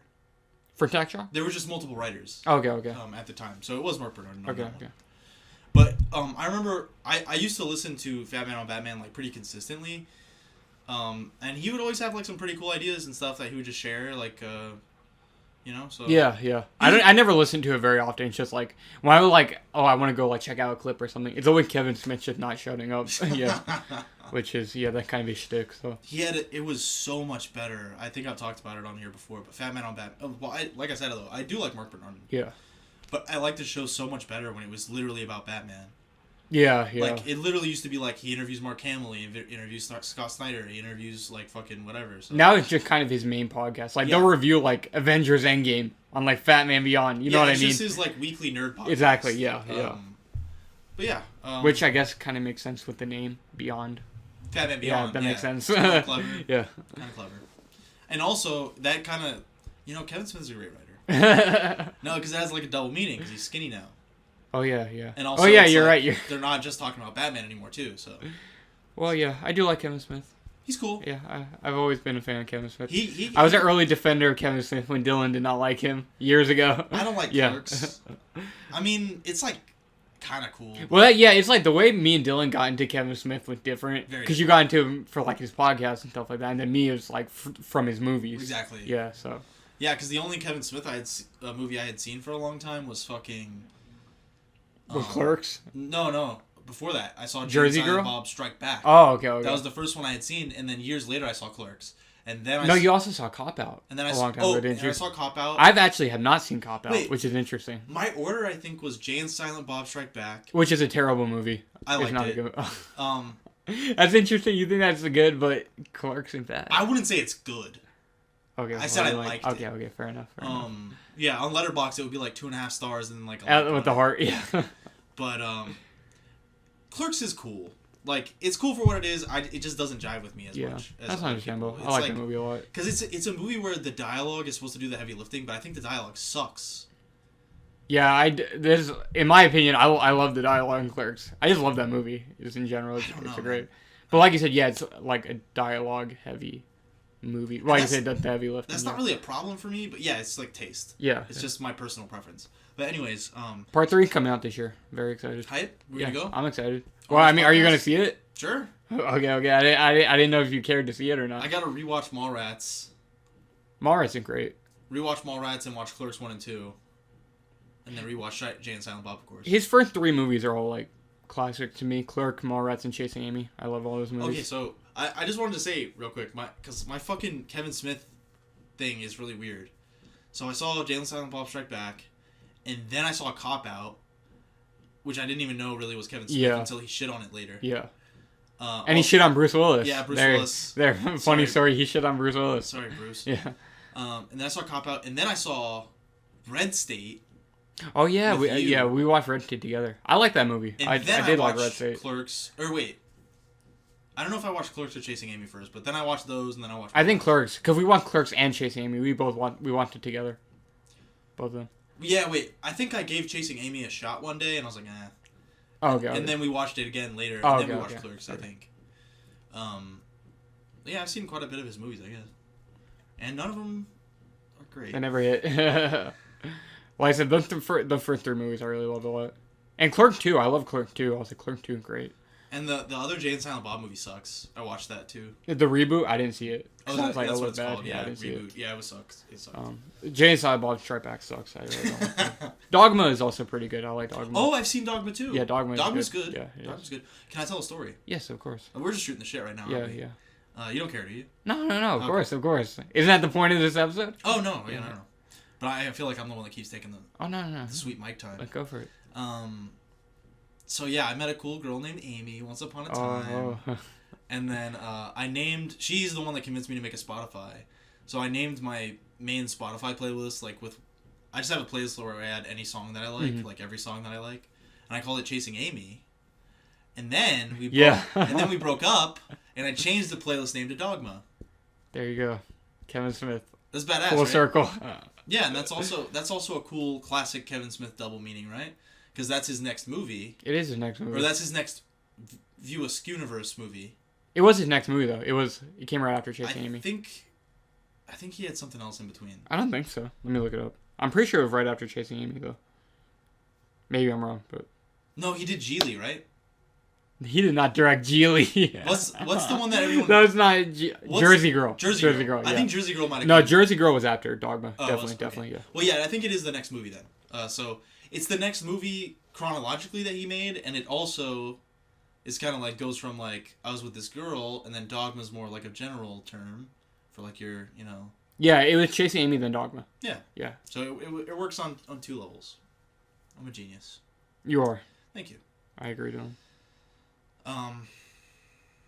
But I did want to mention some cool drama. We have more drama. Do we? A lot of drama in this episode. Okay. So Kevin Smith, this is Kevin Smith drama. Did he get canceled? Yes. Did he really? No. But he did get into some drama today. I saw it on Twitter. Today? Yeah. What happened? Is it about fucking He-Man? No. Because I don't give a shit about that. Me either. No, it has nothing to do with it. Okay. No, but see, he was at Comic-Con or something. Comic-Con? Yeah. Comic-Con's not even happening. Or Comic-Con tweeted about him. Okay. Right. They're like, Kevin Smith is a fucking asshole. Because I don't know if they're doing like Comic-Con shit like online or right. Is it like E3 and getting canceled this year? I don't know. No, but E3 that's a whole different can. Yeah, that got canceled. Because that's E3 has been dying over the years. Yeah, and this year just like fuck it, we're not doing it. I think that's like a different thing. I don't think coming back. I'll be honest with you. That's what I'm saying. Yeah. E3 has consistently been dying, like for real. But the Kevin Smith thing, right? So Comic-Con tweeted about him, and they basically said like some like self-deprecating shit where it was like, "Come see Kevin Smith talk about why he's a fat slacker," and then Kevin Smith was like, "What the fuck did I do to you?" Like on Twitter, he got offended. Yeah. Oh my god, dude. And it turned out, and then he like wrote in the replies, he was like, "Oops, sorry, Comic-Con." He fucking wrote it himself, and he forgot. What? Yeah, like he wrote his introduction for himself and gave it to them, and then they tweeted it with his like little information, and then he got pissed off. He forgot he wrote his own introduction. Oh my god, that makes you look so He's a dumbass, for real. Even getting mad about that, it's like, you're always fucking making fun of yourself, calling yourself a piece of shit, Kevin Smith. You can't be mad when someone else calls you a piece of shit when you're always saying it. You know what I mean? That's exactly. Yeah. Like, I'm completely for real. But also, since he does do that all the time. Yeah, he always self-deprecates. If he didn't write that himself literally, which he did. Yeah. Because he forgot and he remembered. would you not be like, oh, I probably said that in an interview and they're quoting me? Of course, yeah. Yeah, like it's fucking ridiculous. That embarrassed the fuck out of me, like secondhand embarrassment. Yeah, like, yeah. Jesus, Kevin. Like, well, imagine how he felt. Yeah, fucking dumbass. Smokes too much weed, you fat piece of shit. He does smoke a lot of weed. I'm sorry, you're not a fat piece of shit, Kevin. Well, he's skinny now. well, no, good for him actually for getting his health. Yeah. Order. But also, I missed the nickname. Like, Fat Kev Smith. Fat Kev Smith is such a badass nickname. I love that. Now he's just Kevin Smith. Now he's just Kev Smith. Sorry. Bless you. God bless you. I don't know what that was. I'm gonna say, his Joe Rogan episode must have been so annoying. I know you kind of mentioned that. It sucked. Yeah. He's done. Well, no, I told you that, right? He's done like 3. I thought he only did 1. He's done like I think 3. Jeez. Yeah, they suck. Yeah, because like 2 dudes who don't know how to shut up. They just 2 guys that just get super high. Yeah. And one thing I hate about Joe Rogan is, well, I actually like Joe Rogan a lot. So for clarity, if you don't know, I like Joe Rogan a lot. I do like Joe Rogan also. I don't watch his show very often, but like when it's like a guest I'm interested in, I'm like, oh, okay, yeah. And he's a cool guy. I like him. It is kind of sad though, because sometimes the most hyped guests are the worst. Like Kanye. Yeah, yeah. Like, I didn't even watch. I started watching the Kanye episode. I was like, this sucks. It was bad. bad. I turned it off. Yeah. It was really bad actually. And I remember the first, because I like Dave Chappelle a lot too, and they're actually really good friends. Yeah. So I was really hyped when he came on, and it said Dave Chappelle and some other guy. Dave Chappelle did a few episodes, didn't he? He did too. He did too. But the first one that came out was him and some other guy, and I'll get back to why the Kevin Smith one sucked in a second too, but Dave Chappelle didn't come in for the last like 30 minutes. Oh, really? And it was the other guy for the whole other time, and then they were just talking about fucking boring shit. They were just talking about like their dogs. Yeah. And like barbecuing. Like literally. And that's kind of what I was going to say about Kevin Smith too, is like sometimes like when it's a guest like a fucking like an author or a scientist or some shit like that, Joe's like my good friend Joe. Yeah. He was at the Waffle House down the street from me. So. Now you know that? I do know this story. God bless my soul. I wish I could have gotten down there and said hi to Joe, but yeah, he's really good at interviewing people like that, like I said, like scientists, authors, and shit, like people that he has to do his research for. Yeah. But if it's like actors or his friend or something, sometimes he'll just shoot the shit with them. Yeah. And it can get really fucking boring. Yeah. Like he did that sense. with Dave Chappelle. Like I was saying, like they were just talking for the little time Dave was on that episode. Yeah, because at that point it's just like a conversation between friends. Like 2 guys. Yeah, which is like. I want to hear about, yeah, exactly. It's like we don't want to hear about you moving to fucking exactly. Africa or whatever. Yeah. Where was he? Who? Dave Chappelle. Dave Chappelle. Oh yeah. Was it Africa? Yeah, I think it was Africa. Yeah. He lived in Africa. Like I want to hear about that. Yeah, I don't want to hear about dogs. Yeah, exactly. It's like, yeah, man, like dogs always bark at the doors. And Yeah. like, fucking talk about how you've been out of Hollywood for fucking 10 years and you're like the only... They always bark at the door. Yeah, like that's fucking bullshit. Like talk about all the hugely interesting stuff that you haven't been here to tell us for years. So. No, yeah, for real. Yeah, but and it's like Kevin Smith has probably said everything he needs to say. No, just seriously, in any type of version, but at the same time, like bring up fucking the movies he's making, or bring up fucking how he likes Batman or something. Like, yeah. I'm tired of hearing about the damn dog. I will say something interesting came from the Kevin Smith episode though. What? About how Gerard Way, Joe Rogan's cousin, that came from the Kevin Smith That's episode. nutty. Yeah. That's nutty, right? So it is nutty. Gerard Way and God, if I could only Joe be Rogan that cousins. family. Yeah, for real. Dude, imagine Thanksgiving and you have fucking Gerard Way and Joe Rogan. And you also have Mikey Way. Oh my god. Classic bassist. So yeah, he'll be there great too. Guy, Mikey Way. Wonderful. Yep. We've been on a. It's my mommy. But, what were you saying though? We've been on a My Chemical Romance kick, haven't we, Evan? We have. We've been listening to bit MCR. They're great. I love them. We were actually gonna make an attempt to go see them. Yeah, but it didn't really work out. But that's all right.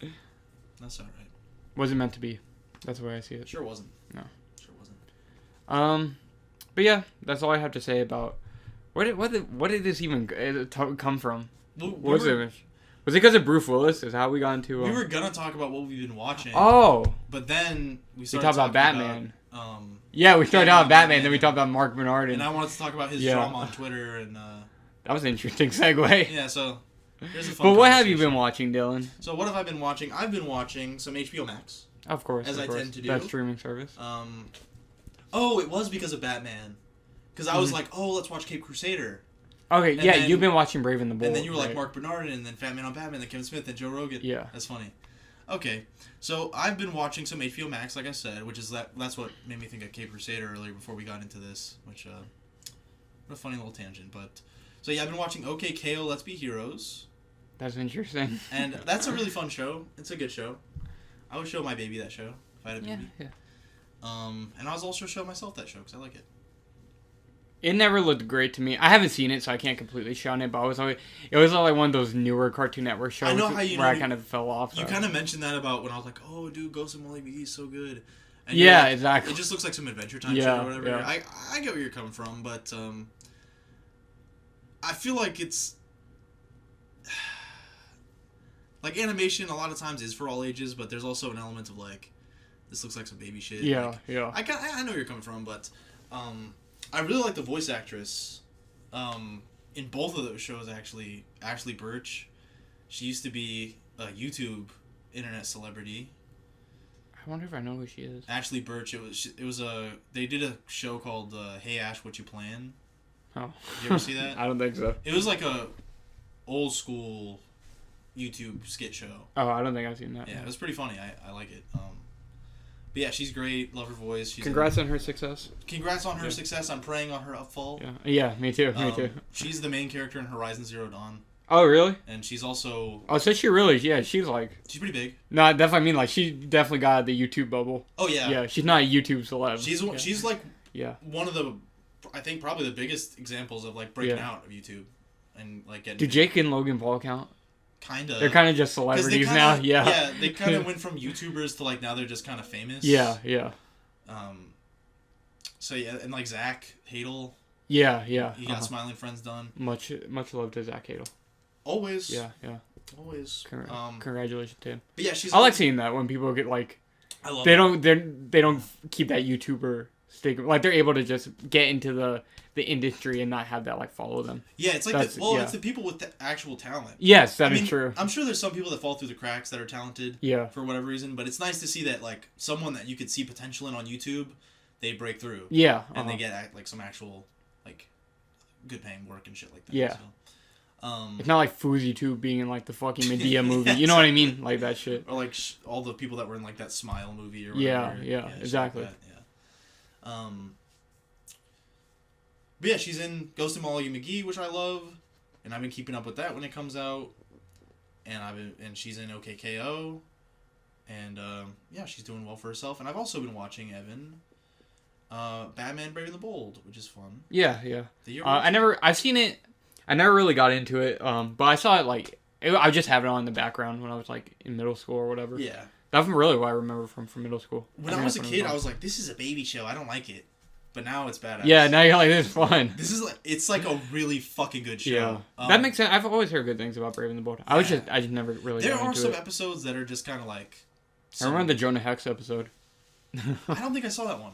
Oh, you haven't seen it yet? No. But Diedrich Bader. He's like also in Kevin Smith movies. He plays Batman. I'm not sure who he is. He's the security guard in Jay and Silent Bob, I think. Oh. I don't know. Much love to Diedrich. He has like a famous line in it or something. I don't know. Much love to Diedrich. He's friends with him, but yeah. He was on Fat Man on Batman. Oh, he was. Diedrich Bader. Yeah, old Fat Man on Batman was so good, but the show, like sometimes it's like some really childish shit, which is it's a cartoon for children, so that's fine. But sometimes it's like really fucking good. Like it's some great like DC like callback shit. Yeah, I'm gonna say like the animated series type shit. Yeah, kinda. Yeah. I just mean in terms of quality. Yeah, quality. Yeah. It's not. Yeah, it's like not the same style. Yeah. But they have one episode where the Neil Patrick Harris one. Have you ever heard of that? No, I don't think so. You might have seen it when you were a kid. But he voiced Spider-Man. Yes, he did. No, but there's an episode called The Music Meister or something like that. It's like the Mayhem of the Music Meister or some bullshit. That's a really fucking. He played episode. The Music Meister. Neil Patrick Harris, and it's a made up character too, which is kind of impressive because they pull it off and. So you've made for the show. Yeah. Oh, that's cool. Have you actually read any of the Brave and the Bold comics? No. Oh yeah. Most of them, I don't. I have some Silver Age comics, but they're expensive and shitty. You know what I mean? Yeah. Like they're not good reads, and they're also very expensive. Yeah. So I mean, you can go out of your way and read them on digital or get trades or whatever. But Silver Age kind of sucks. Like, but I like the homage that they pay to the Silver Age in the show, which is amazing. I love the costume, how he looks in it. I used to hate it, but now I love it. Yeah, he looks good. I don't know why, but I used to, because it's like buff Adam West. Yeah, it's fucking cool. And I've always liked blue Batman.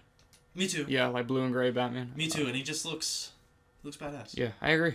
I do like how he looks in that show. And I like the art style of the show in general a lot. Mm-hmm. It's really good. It's like Jack Kirby mixed with the animated series. If that makes sense. Yeah, that does make sense to me. Yeah, it's kind of like the animated series. Yes, that actually makes a lot of sense. A little more stylized. That's a good way to describe it. Yeah. Yeah, it's badass. It's a great show. I'm actually not crazy about Jack Kirby's art. No, not disrespect to Mr. Kirby, of course. Much love to Mr. Kirby. I've always preferred Ditko to Kirby, personally. Me too. Just because they're kind of around the same era, obviously. Yeah, they were. I much prefer Ditko's art to Kirby's. Personally, I feel like Ditko's is like a little more rough around the edges, and I kind of like that. I don't know if that's a good way to put it. Jack kind of went the way of Frank Miller, where he kind of, when you get old, your hands don't work that good no more. So his earlier art's a little more on point, but Jack, yeah, it's like it's a stylization that I'm not huge on, mm-hmm. but I think when you mix it with like the Bruce Timm style, in the cartoon, mm-hmm. it works perfectly. Yeah. No, I'm not shitting on Jack Kirby or his art style. I'm not saying it's bad or anything. I was just like, oh, there's something I can talk about there. Because obviously I haven't seen Brave and the Bold, so I'm like, let me hop on that for a second. You know what's Jack Kirby right now? Which one? That Sandman. Oh, yes, I do. Because I remember we talked about that. Yeah. Big flex. Yeah, because for example, like in the Spider-Man Volume 1 Omnibus, so like the original, because we've talked about it, I think we talked about this on podcast, the first issue of The Amazing Spider-Man, where he goes to meet the Fantastic Four. There's like, Jack Kirby redid it later with Stan Lee, where it's like, told from the Fantastic Four point of view when Spider-Man came through. And Jack Kirby did the art for that. And I'm like, I much prefer the Spider-Man Ditko one to Jack Kirby's. But anyways, that's all I really have to say about that. Yeah. That's interesting. But yeah, I just wanted to mention that show because it's really good. I might make a video on it on Capes and Tights, but I say that about a lot of things, don't I? But it's fun to think about. It is fun to think about because I honestly have more to say about it, but I don't want to hold you up too long. But there's great homages to the Golden Age, the Silver Age, the Bronze Age, the Modern Age. It's fucking awesome. Yeah. Like, there's one episode where basically it's like some 50s bullshit where Superman gets red kryptonited and he turns into like an overly like bully like asshole. Yeah. And it's like pretty. I do remember it being pretty goofy, the show. Of course. Yeah, it's not like not even like the animated series or like the Batman, for example. Yeah. Or the Dark Knight trilogy. Anything like that. It's not serious Batman. It's closer. Yeah. It's much closer to like an actual children's cartoon. Yeah. Or like the Adam West show. Like than most Batman shows. Yeah. Yeah, exactly. But yeah, it's a very goofy 50s episode, and they have like Superman's going around and like he's like putting cats back in trees that little girls are crying about and shit like that, and he there's like they pay homage to like certain old like Silver Age covers where like Superman, it's like Jimmy Olsen, it's like a really famous one where Jimmy Olsen like knitted Superman a sweater and he's like, you don't like my sweater, Super Dad? And then like Superman's like, no, fuck you, Jimmy, and he's like laser visioning the sweater. Yeah. Or it's like a robe or something. And they like recreate that in the show, and then Jimmy Olsen's like, that was so weird, I don't even remember why I did that. And there were like nods like that and stuff. But and then like, so all that's very 50s. Yeah. And then Superman's evil, and Batman, obviously it's a Batman show, so Batman puts on the fucking Dark Knight Returns armor. Does he really? And he fucking beats up Superman, yes. And Danny, watch that episode. And it's really fucking badass, because when I was a kid, I remember seeing that episode and I was like, oh, this is like the one episode where he doesn't team up with somebody. Because that's the gimmick of Brave and the Bold. Yeah, it's a team up thing in the comics and the show. So every episode, he's teaming up with a different DC hero. And I always thought, like, oh, well, this one's just like Batman v Superman. Yeah. Like, there's no... Dawn of Justice. There's no team up. It's just fighting, which is interesting. But then I was like, oh, he teams up with Crypto. Oh, Crypto's in it? Yeah, and it's really badass. There's a shot of, like, him in the Dark Knight Returns armor with, like, Crypto, like, growling. It's fucking awesome. I need to watch it. It's an amazing show. DC Super Pets coming soon. Can't wait for that. It looks horrible. No. Not horrible. I shouldn't say it looks horrible. I mean, it looks like it's some kiddie bullshit. Yeah, it's some kiddie bullshit. Yeah, I shouldn't say it looks horrible. Like, even more so than, like, Brave and the Bold. Yeah. Like, because obviously, that skews younger, but it's still kind of, like, all ages. How do you feel about Keanu Reeves as Batman? Epic. Yeah, that's best casting, in my opinion. Yeah, why is he built like Hank Hill? Like, he is built like Hank. He got the square chin. Well, he has a square chin in Brave and the Bold, also. But that's awesome. Oh, yeah. But I can see what you mean. But his design looks so bad in... Yeah, it does. He's, like, built like Gru or something. I don't know, like... Is it Illumination? No. I'm surprised. It looks like some Illumination. It does. Shit, yeah. It does look like Illumination. Yeah. And plus, Illumination is Secret Life of Pets, right? Yeah, Like Secret Life of Pets. I wouldn't be surprised if they're kind of aping off that. They are. Yeah. I think they are. And you know they're making a Cars ripoff. DC? Yeah. But it's for HBO Max. I was gonna say, what is it gonna be like? The Batmobile and the Joker mobile and shit? Hmm? You're joking. I swear. What the? Okay, whatever. DC, you can do whatever you want. Who cares? Yeah, because I saw someone on Twitter post it too. It's kind of funny. Like they were like Joker, Catwoman, the Batmobile, and Alfred all got like their own show or movie before Robin. Yeah, they really did him dirty.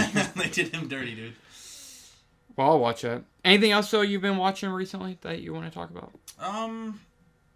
No, I just want to shout out those cartoons. Shout out HBO Max. Shout out those cartoons. Much love to all the cartoons. I need to watch more cartoons. I haven't really been. I did want to mention one thing. Watch cartoons in a while. One more thing. Of course. Just about OKKO, because I gotta brush over it. Mm-hmm. But one thing I really like about that is like those kind of already established worlds with like random bullshit in it. Yeah. I really like those. That's kind of what OKKO is. Like there's like wizards and superheroes and robots and like. Yeah, I see what you mean. Yeah, just like it's just like whatever. You don't have to explain it. Yeah. Like I feel like a lot of cartoons are like that. Like KO, at least good ones, at least. Like, yeah. He has like Ryu powers. Yeah. And like one of the characters has like ninja power. It's just like whatever. Yeah. I fuck with that. Yeah, I fuck with it too. Even though I haven't seen the show. It's a fun concept. I fuck with that idea. It's a fun concept. Yeah. Me, I haven't really been watching any show, but I have been watching movies. I can talk about that. I can talk about this because we did have some discussions about this. Dylan, you didn't see this, but I recently saw the movie X. Oh yeah, Evan said that was his favorite movie he's seen. Yeah. I was like, this is so fucking good. My God, no, I did not like that movie whatsoever. It's been like pretty well received. Has it? I would say, yeah. I don't know if you've seen it. I have not seen anyone talk about it. What I've been seeing, yeah, it's been pretty well received, and everyone I know outside of Andy and Maddie. For those of you who don't know, Maddie is Andy's cool girlfriend. Everyone I know who has seen it was like, yeah, this was a really good movie, and that's fine, but I did not enjoy it. It's like, if you don't know, X is like this slasher movie. Well, it's kind of like, so to be kind of a throwback to like old like 70s, not even before that, I would say more like Halloween. No, before like more like Texas Chainsaw Massacre. Black Christmas. Not Black Christmas. I think Black Christmas is in the 80s. My point is it's more like Texas Chainsaw Massacre, I Spit on Your Grave, shit like that. You know what I mean? Yeah. Not like because where it's like Halloween is more like monster-ish. You know what I mean? Halloween was like the turning point. Kind of, yeah. It's like Jason. Not that they're monsters, but it's like they almost kind of are. You know what I mean? Yeah. It's more slasher in like that 70s kind of sense. Halloween came out in 70, but it was like late 70s. Anyways, it's kind of a throwback to those movies. And it's about a group of like filmmakers. Well, there's one filmmaker and the rest of they're like porn stars and a producer. So they're making the porno in like this barn. It's like a low budget porno that they're renting from like this old couple. They're renting the barn or whatever. Or wherever the fuck they're staying in. They're not renting the barn. They're renting like the little cabin they have. Yeah. And they're filming a porno there. And like, oh, some wacky shit starts happening. Blah, blah, blah. And it just sucked. The movie sucked. Because what I was going in expecting was like a straight up like I said, just a throwback to these old slashers. I thought she could be violent. Fucking no fuck given. You know what I mean? Like violent, nudity, all that shit. Because obviously, it's about porno. You know what I mean? Yeah, just like kind of indulging in like that type exactly. Of shit. Like not like a kind of like an old school exploitation film. Yeah. Which is like, you don't really see shit like that nowadays. So it's like, it'd be cool to see that again on the big screen. Yeah, you know what I mean? With a bigger budget. You know what I mean? Who's the Hill Have Eyes? That's Wes Craven. Wes Craven. That's yeah. Something like that, yeah. I was like, oh yeah. I was like, and it makes sense. I'm like, oh, A24 producing this. It probably, like, they want to, like, kind of see a mini revival of something like that. You know what I mean? Because I feel like these days, you don't really see just filmmakers not giving any kind of fucks when it comes to stuff like that. Yeah, because, like... It's very rare. Like, what comes to mind, too, is, like, Scream. I didn't see it, but I know there's, like, a fucking... Well, like the new Scream? Yeah. Okay, I think I meant like the original. No, like Scream... I didn't see the new one either. The current one is kind of, like, there's always, like, a slant and, like, a message. Yeah. Like, Hollywood often, like... Not often, like... They don't do movies like that. Like you were saying, like, just exploitation movies. Yeah, exactly. Like, just violence for the sake of violence, like, fuck it, whatever. Like exactly. That's what I mean. Yeah, because it's like Scream and, like, Invisible Woman or Invisible Man. Yeah. Like... Well, one of those is... I haven't seen it, and it's maybe bad, and I liked Invisible Man, but, like... I don't remember the last time I saw a horror movie that was just, like... Yeah, exactly. So I'm about to get into that a little bit. So the A24 movies, like the A24 horror movies that they've been producing, they're known for being like a little bit more cerebral. I guess you could say like Hereditary, Midsommar, The Witch. It's always like something to think about. You know what I mean? They're usually like slow burns. And I like those a lot. I'm not to be like, what the fuck? I don't like that. No, because Midsommar was one of my favorite movies of the last however many years. That's a fucking great movie. I love Ari Aster. Hereditary, great. But X, it kind of trying to blend that like brand of horror with the kind of exploitation, and it just did not work in my opinion. What was the message or whatever? Good question. I don't know. Yeah, it doesn't even necessarily need to be like have a message per se. No, I'm not saying it like. But it's like. But you said there's like that cerebral, like they try to do like a cerebral. Like yeah, like give you something to think about. What was that? Good question. That's what I'm trying. It's like there's like stuff about religion, stuff about age, but none of it's very coherent. Like sex, things like that. Is it kind of just like lip service, like? They just kind of throw it out there, but like the religion stuff was particularly like kind of weird to me because it's just like it didn't really feel like it had anything to do with the rest of the movie. You just hear like the preacher speaking like on the television while some shit's happening. Yeah, it's like a Zack Snyder movie. Kind of, yeah. No, seriously. Yeah, it's like surface level, like lip service. Yes, exactly. Yeah. But it's like it really had nothing to do with what was happening in the movie. You know what I mean? It's just kind of there. Yeah. And then it felt like it was trying to be shocking in the way that many of those kind of A24 horror movies try to be. And it just, like, the twist is like, oh, the old people are horny. And it's like, oh my god, that's so, like, disturbing. But is it really? No, it's stupid. Who cares? Well, like, so, like, do they rape or, like, are they, like... Well, she, like, wants to, like, fuck, like, the dude with glasses. She wants to fuck Mia Goth. And, like, oh, the old man can't, like, fuck her anymore because he's old. This is a real thing. Yes, this is actually happening in the movie. And so it's like, she just starts murdering them because she's horny. Yeah, it's really stupid. And the kills are lame.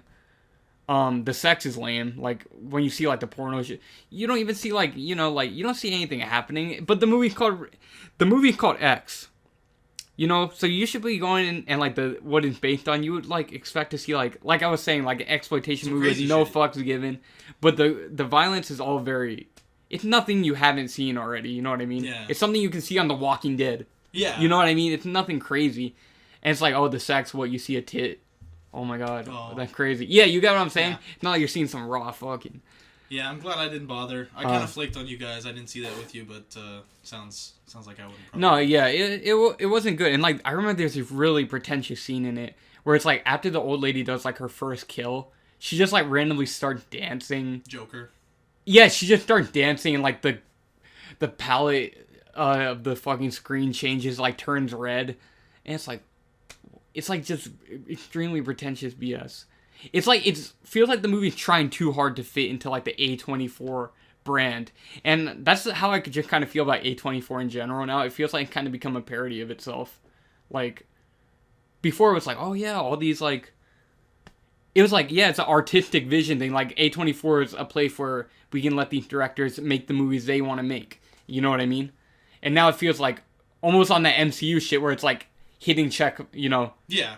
check marks. That's what it feels like. A24 becoming like, oh, have a cool scene, because I like the Green Knight, but there are like certain stuff in it where it's like, oh, the screen just starts changing colors. You know what I mean? You get what I'm saying? It's like, oh, that. And that was the same thing happened in X, where it's like, oh, make the screen turn all red. In Green Knight, it's like, turn red and green. And it's like, well, what's the point? It's just kind of there just to fit the style that they think A24 should have. Yeah. And in that way, I feel like A24 is just kind of becoming a shell of itself. Are the Jordan Peele movies? No, they're not A24. Not? I think... No, they're not A24. Oh. They're not. No. If they were, maybe Get Out was, but I don't think Us was, and I don't think Nope is. Oh, okay. But I don't think any of them Is Ari's next movie going to be A24? Yeah. Interesting. But you get what I'm saying, though? Oh, yeah. I feel like my whole ramble has been terrible. That you're probably I think it was a pretty good, like, I kind of understand why you didn't like it. You didn't go super into detail about why you didn't like it. We were just texting. You were just like, yeah, that sucked. So I'm glad to kind of know, because now I'm pretty sure I wouldn't like it either. And I'm more kind of selective about horror movies. Yeah. Like, I'll watch any superhero movie almost. Mm-hmm. I would say I have like a 90% threshold where it's like there's some things that I don't see, but most things I will. Yeah. Like horror movies is like the opposite. Like I'll see like the 10% that's like really good. Yeah. So yeah, I get what you mean. Yeah. I can skip X. I can skip X. And yeah, that's just kind of my point. It's like A24 now, it feels like just trying to be overly pretentious. Yeah. You know what I mean?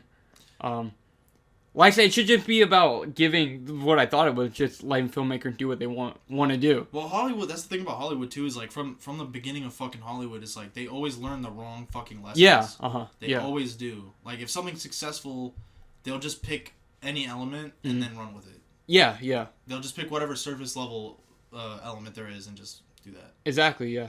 And also just, not to harp on X too much longer, but the acting was like really bad, in my opinion. And like you said, like I was saying, that would be fine if this was like the B movie exploitation movie. But the fact that it takes itself so seriously, it just ends up coming off as bad. Yeah. Because if you're watching bad acting in a movie that's supposed to be serious, it doesn't work. Obviously, it's bad. If it was like a cheesy romp, then it doesn't matter. You could kind of have that out.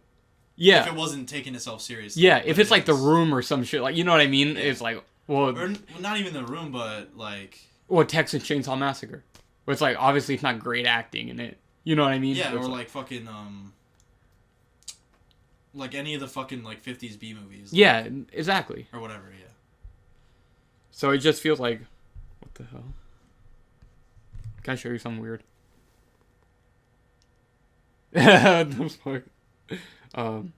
Anyways, hey, I just showed Dylan something weird. You did show me something weird. And we'll never tell you what it was. Yeah, you'll never know. What were we watching with that chainsaw joke?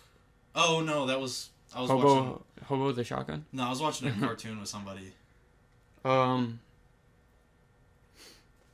that threw off my whole train of thought. I was like, we were just talking about the acting in X and the, you know... Yeah. Andy's here. They're outside, aren't they? Yeah. Motherfucker. You want to go say hi? Yeah. Hello. I need something to drink anyway. Yeah, me too.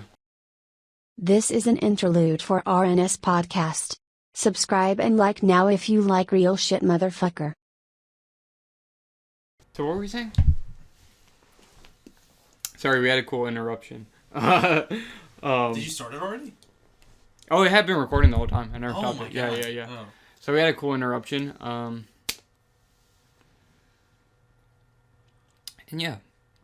X sucked. Back. That's all I really gotta say. X sucked. So we are. Do you want to reveal the cool, sure, the cool thing that was happening that you showed me? So we are gonna reveal it. Actually, it was Andy's girlfriend was calling Evan. Yeah. On Instagram, and it's because they were walking their dogs outside. They want to say hi. So hi Andy, hi Maddie. Hi Andy, hi Maddie. Little blast from the past for you. Can we talk about how we knew? What ended up happening? So all of a sudden we saw Andy's shadow in Dylan's window. Because he has like the curtain over. We saw Andy's head, like the shadow. We're like, oh, they're outside. Yeah, that makes sense. So yeah, X sucked. What else have I been watching? I watched the 3 Color trilogy recently. That was quite good. Oh, I've heard of that. It was quite good. It's like these Polish French movies. I watched it. I enjoyed those. Oh, me and Dylan, we both saw this recently, The Lost City. Great film. Oh, terrible. We can talk about that if you want. It's really fucking bad. We both saw it, so. I don't want to linger on it too long. What I have to say is that if you're thinking about watching Lost City, just watch Romancing the Stone instead. I was thinking about that. Yeah, you'll have a much better time. Because during the movie, I was like, oh, like, this movie sucks, but it's a good premise. And then you were like, literally, it's just, like, there is a better version of this premise, Romancing the Stone, so I'll have to check that out. Robert Zemeckis. That was the movie that really put him, like, on the map, so to say. Yeah. There you go. Before Back to the Future or anything, so. It's a good movie, yeah, and Michael Douglas. Cool Michael Douglas. A lot of Michael Douglas. Yeah, we were talking about Michael Douglas the other day. Yeah. We were talking about how he got he got throat cancer from oral sex. According to him, he got it. So that's cool. Good for you, Michael. If I had cancer, that's the cancer I would go with. Yeah, that's the lie I would make about it.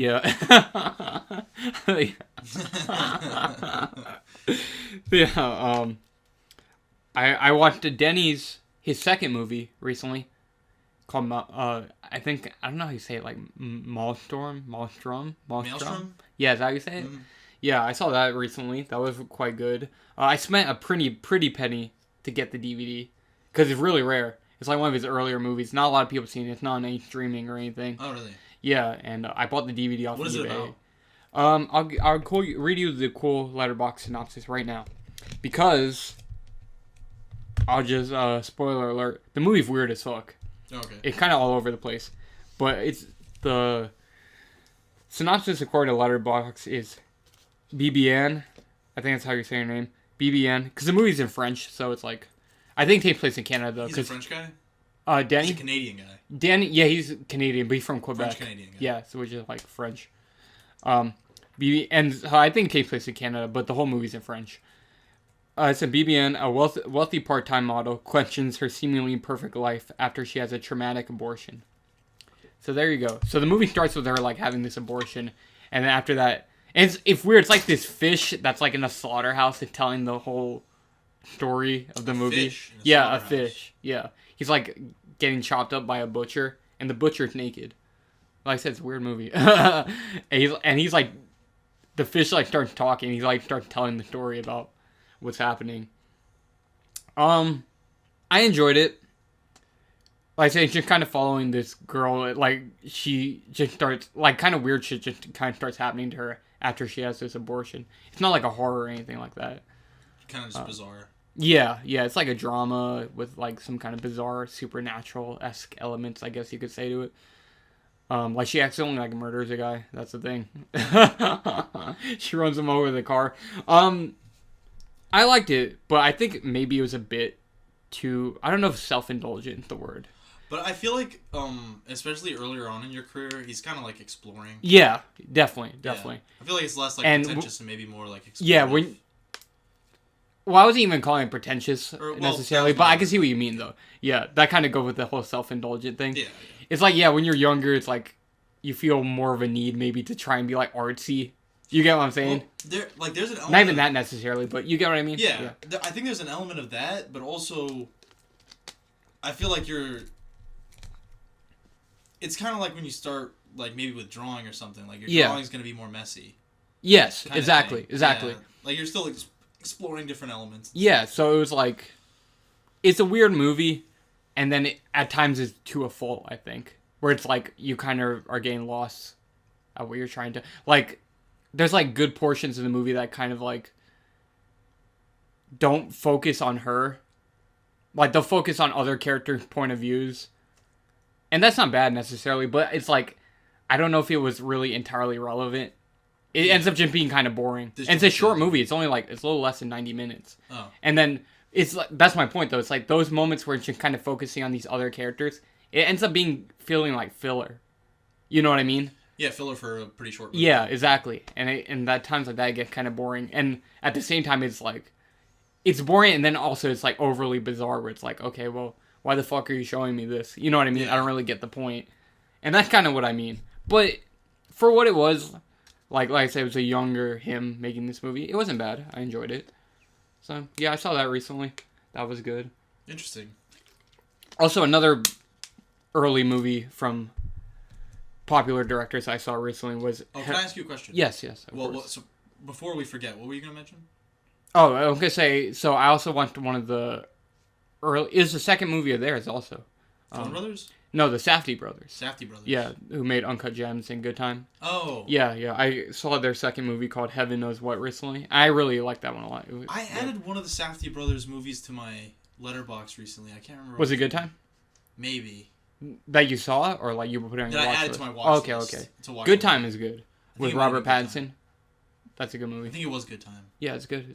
I know you liked Uncut Gems. So. I did. Great movie. Yeah, I imagine you would like Good Time. Great movie. But before we get into that, we can talk about that.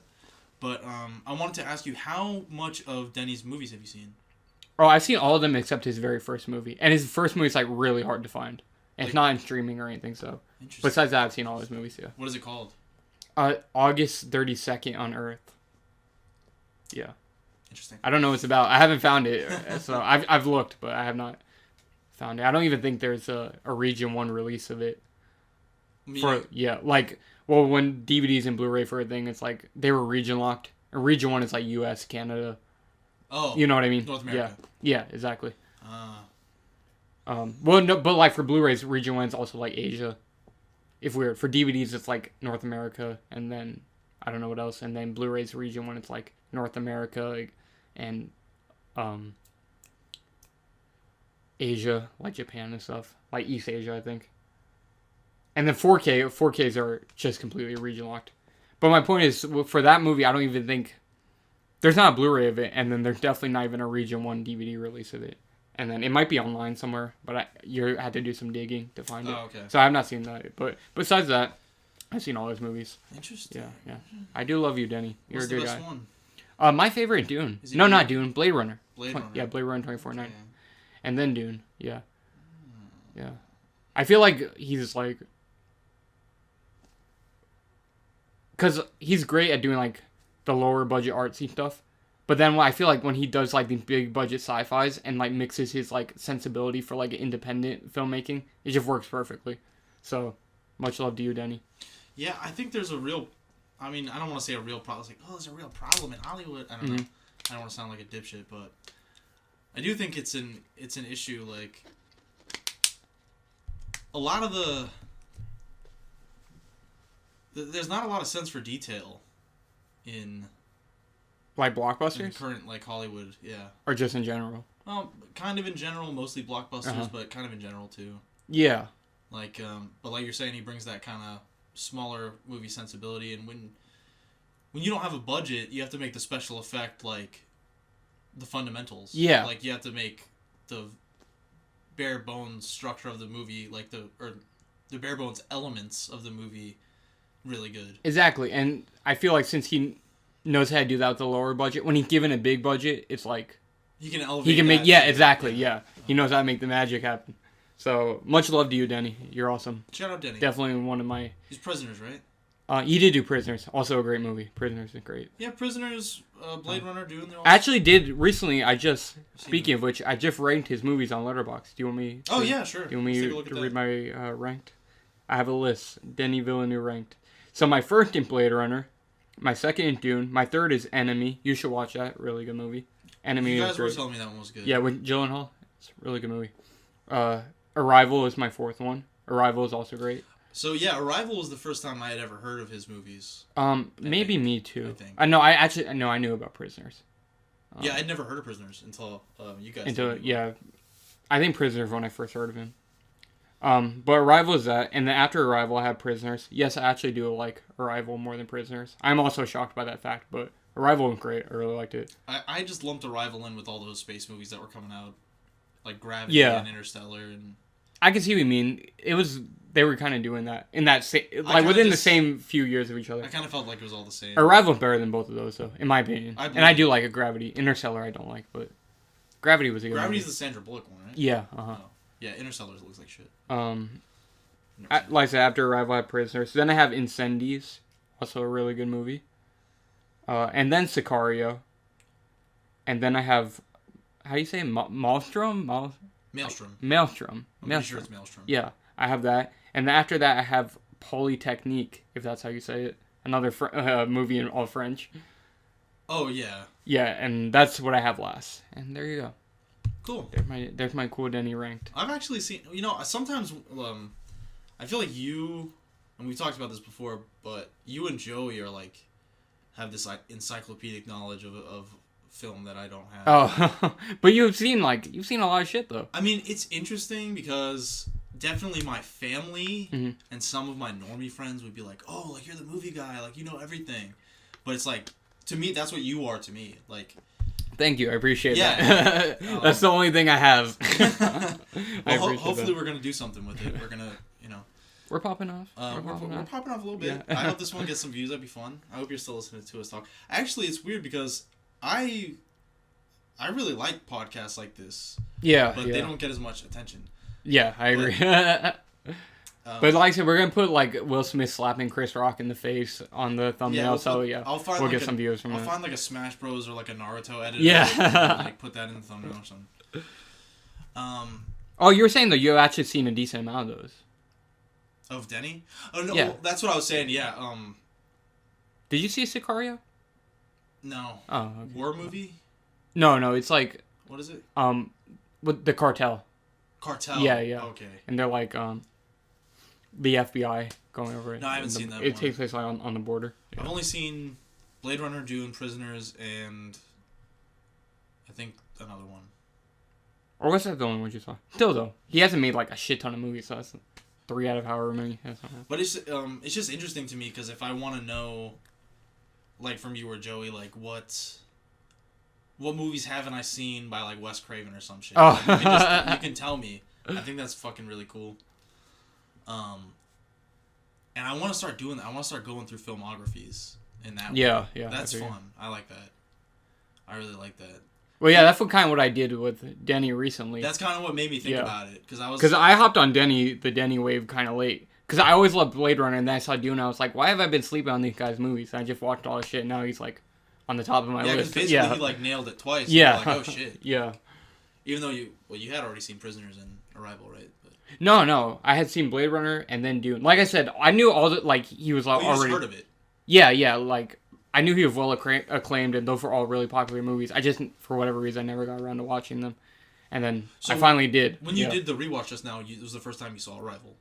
Yeah. Oh, okay. Yeah. I thought you already... Okay. No. Like I said, this is something I was super late on. Oh, okay. But yeah, I saw those, and now he's like probably one of my favorite working directors.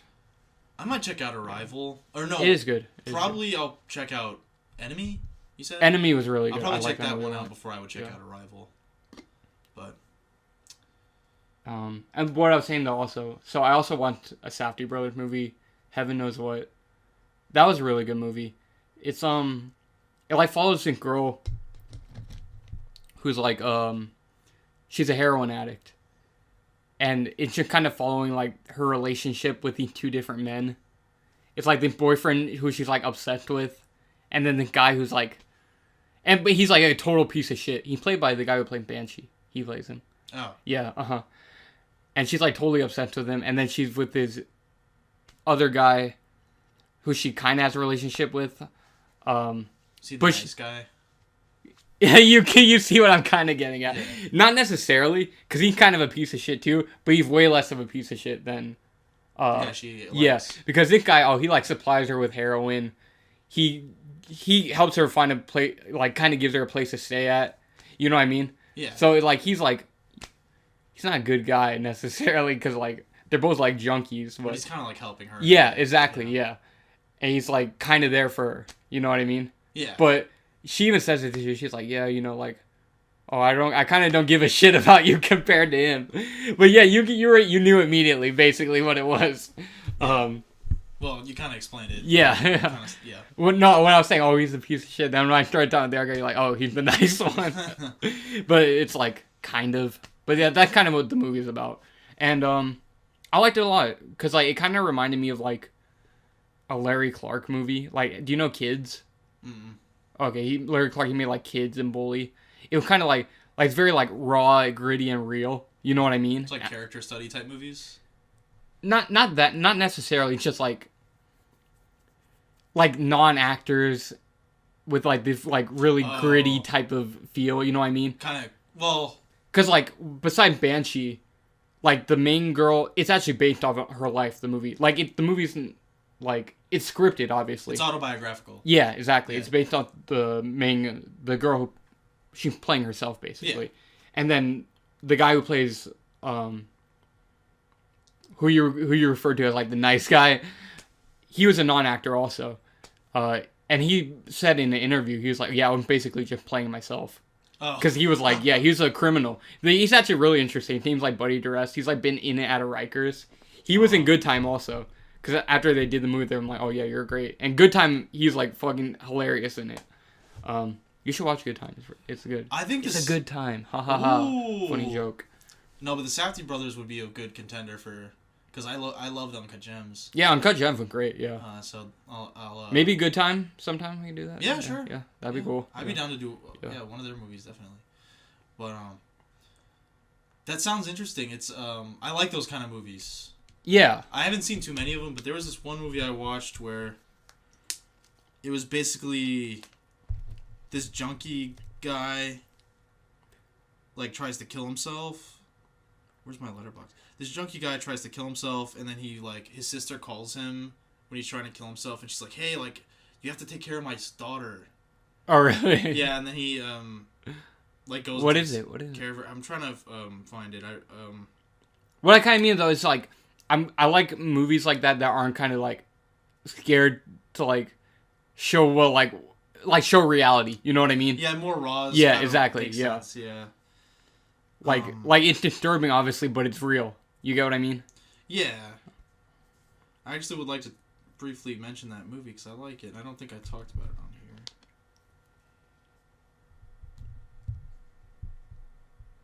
here. Damn it.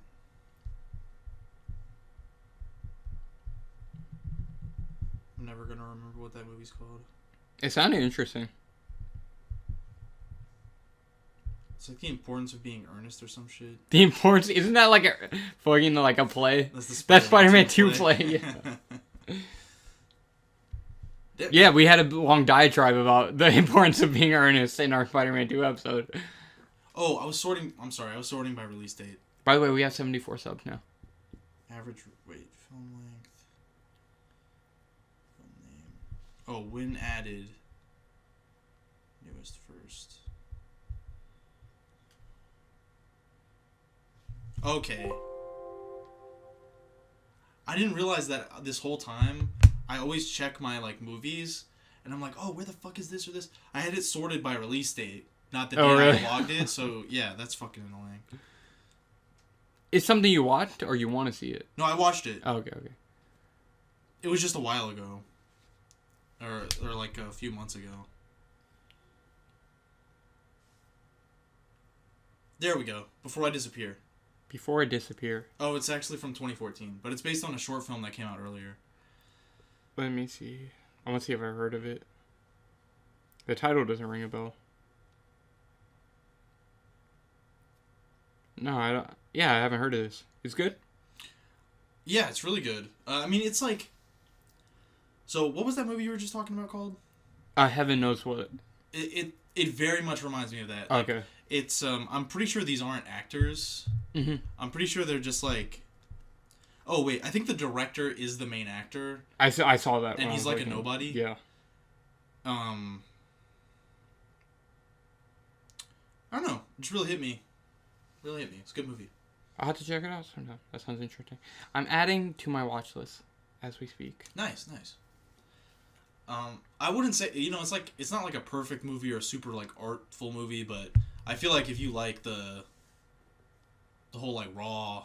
Yeah. Kind of just going for, like, realistic shit. It's pretty on point. I do like that. Yeah. So, yeah. I'll have to check it out. That sounds interesting. Cool. I'm glad I could suggest a little movie to Evan. For once. Yeah, for once you finally suggest me something, though. For once you watch a fucking real film. Yeah. No, but it's cool. But as far as anything, like, recently, that's mostly what I've watched. Oh, and it should be on Netflix. Oh, is that where you watched it? I watched it on Netflix, like, a year ago or something. I saw some other stuff, but those were like the main things I really wanted to talk about. Well, cool, brother. I'll have to... This was a while ago. Well, it was like, not a while ago. It was like earlier this month, but I had seen it already, but you finally saw Licorice Pizza. You want to say anything about that? Good. Yeah, it was a good movie. I like it a lot. That was one of my favorites from last year, It's personally. A little weird. That's okay though. That's okay. Yeah. No, that's another director I want to watch some more of his movies. Yeah, Paul Thomas Anderson, great. I've seen all of his movies. He's great. He's amazing. I want to see top of my list. I want to see Boogie Nights. I know that. Boogie Nights is great. And I think there was another one. Magnolia is really good. Magnolia. Yeah, that's good. I feel like that's the one that Family Guy talks about. That one time. Is it? I don't know. Yeah, it was called like Magnolia 2. Really? I don't know. How old is Magnolia? It was in the 90s, late 90s. Okay, that would make sense then. There Will Be Blood. That's great. Oh yeah, There Will Be Blood. That. And that'll be a good one to catch up on. Yeah. That'll be a good one to catch up. Because all his movies are good. And you already saw the shitty one, Inherent Vice. You already watched it, so you don't have to. Yeah. And I've seen. Punch Drunk Love. Oh well, yeah, I have seen Punch Drunk Love. I was gonna say I've seen the boring one. Which one? The knitting movie. Oh, Phantom Thread. Phantom Thread was good. I liked it. It was okay. I had to watch it again. I think we actually did mention, about how you were the one who caught on to the. Yeah. I don't want to say the gimmick of the movie, but you caught on to what the movie was doing. Before, before me and Andy did. We mentioned that actually in another episode. I don't remember which one, but we did. Yeah, because I remember like. There was like really just two things that stood out to me in that movie, which was like the opening scene, which like that's kind of the thing is like, oh, like, especially if it's a good director. Yeah. So the opening scene's often important, I guess. Yeah. So it had to do with his mom, and then he had to deal with the fucking woman or whatever in the rest of the movie. I don't remember that movie for shit. But I only saw it in theaters that one time. I haven't seen it again, but those two things stood out to me, and then you were like, oh, like I liked it, but I don't really know what to make of it. Yeah. And then I was like, I guess the mom. Yeah. And it's funny, the Take on YouTube, I think that's the name of the channel. I like them. They're kind of like, what's that one? I don't want to say video essay type channel. What's it called? Folding Ideas? No, it's something we both like. Brown Table Mauricio? No, not Brown Table Mauricio. What are they called? Cinema Crack? Is it Cinema Crack? Or something like that? I'll tell you right now. I'm looking right now. It's the guy with Wisecrack. Wisecrack, yes. The Take, they're similar to Wisecrack. It's like that. Wisecrack. I used to fuck with them heavy, but they got rid of Jared. You remember that? Which one, Jared? Jared's not in there no more. Which one is that? He's like the main one, or he was. The one with the beard and the hat? I saw him recently. The beard and the long hair. There's another guy that was pretty frequent, but Jared was like the main one. Most of the ones I see was with that guy who has like no hair, who's bald with the hat. Jared's and the beard. Gone. Okay, that makes sense. Because if you go back and you watch, I like that guy though. He's cool. Yeah, he's cool. Yeah, he's cool. But sorry, I interrupted you. No, you're correct. Yeah, the Take. They did a video about Paul Thomas Anderson, and it kind of goes into the ones you have seen, like Inherent Vice, Phantom Thread, and Licorice Pizza. They were talking about like, how most of the time in his movies, the relationships are always kind of like toxic in some way, or like taboo. Yeah. And that's like a common thing in his movies. And that was like, until I saw that video, I was like, oh, that's something I hadn't really thought about. Well, that's true. The romance in these movies are usually kind of... That's true in Inherent Vice. I don't remember. Inherent Vice I did not like at all, so... Kind of the focal point, or like it's like an ex going back to their... Oh, yeah, and, asking for help, which kind of falls in line with that. Yeah. And then Punch Drunk Love, I don't really remember. Does he wind up with the girl, Dan? He does. Well, I guess that's like a mentally challenged man with a woman? I don't know. I had to watch Punch Drunk, because Punch Drunk Love was also one I was not crazy about when I saw it. The ones I really like are Boogie Nights, Magnolia, There Will Be Blood. The Master is fucking amazing. And I really liked Licorice Pizza. So the ones you really like are all of them. Well, I mean... I'm just playing. Those are all... I mean, Hard 8 is also really good. Hard 8 was great. But my point was, like, Punch Drunk Love I had to revisit. Inherent Vice, I don't want to revisit. But, yeah. You don't have to. Yeah. I can check that one off for you. You don't need to rewatch it. Yeah. Because I remember when it first started, I was texting you. I was like, dude, Evan, guess which PTA movie I'm watching? And I think you said There Will Be Blood or something. And I was like, no, Inherent Vice, dude. And I was like, oh. Yeah. No, I remember you told me, you were like, I was scared you were going to say that. Yeah. Like, that's the one. Joey defends that movie. He likes it. That's the one you shouldn't watch. I do, like, I kind of like it up until a point. It kind of, like... It gets very boring.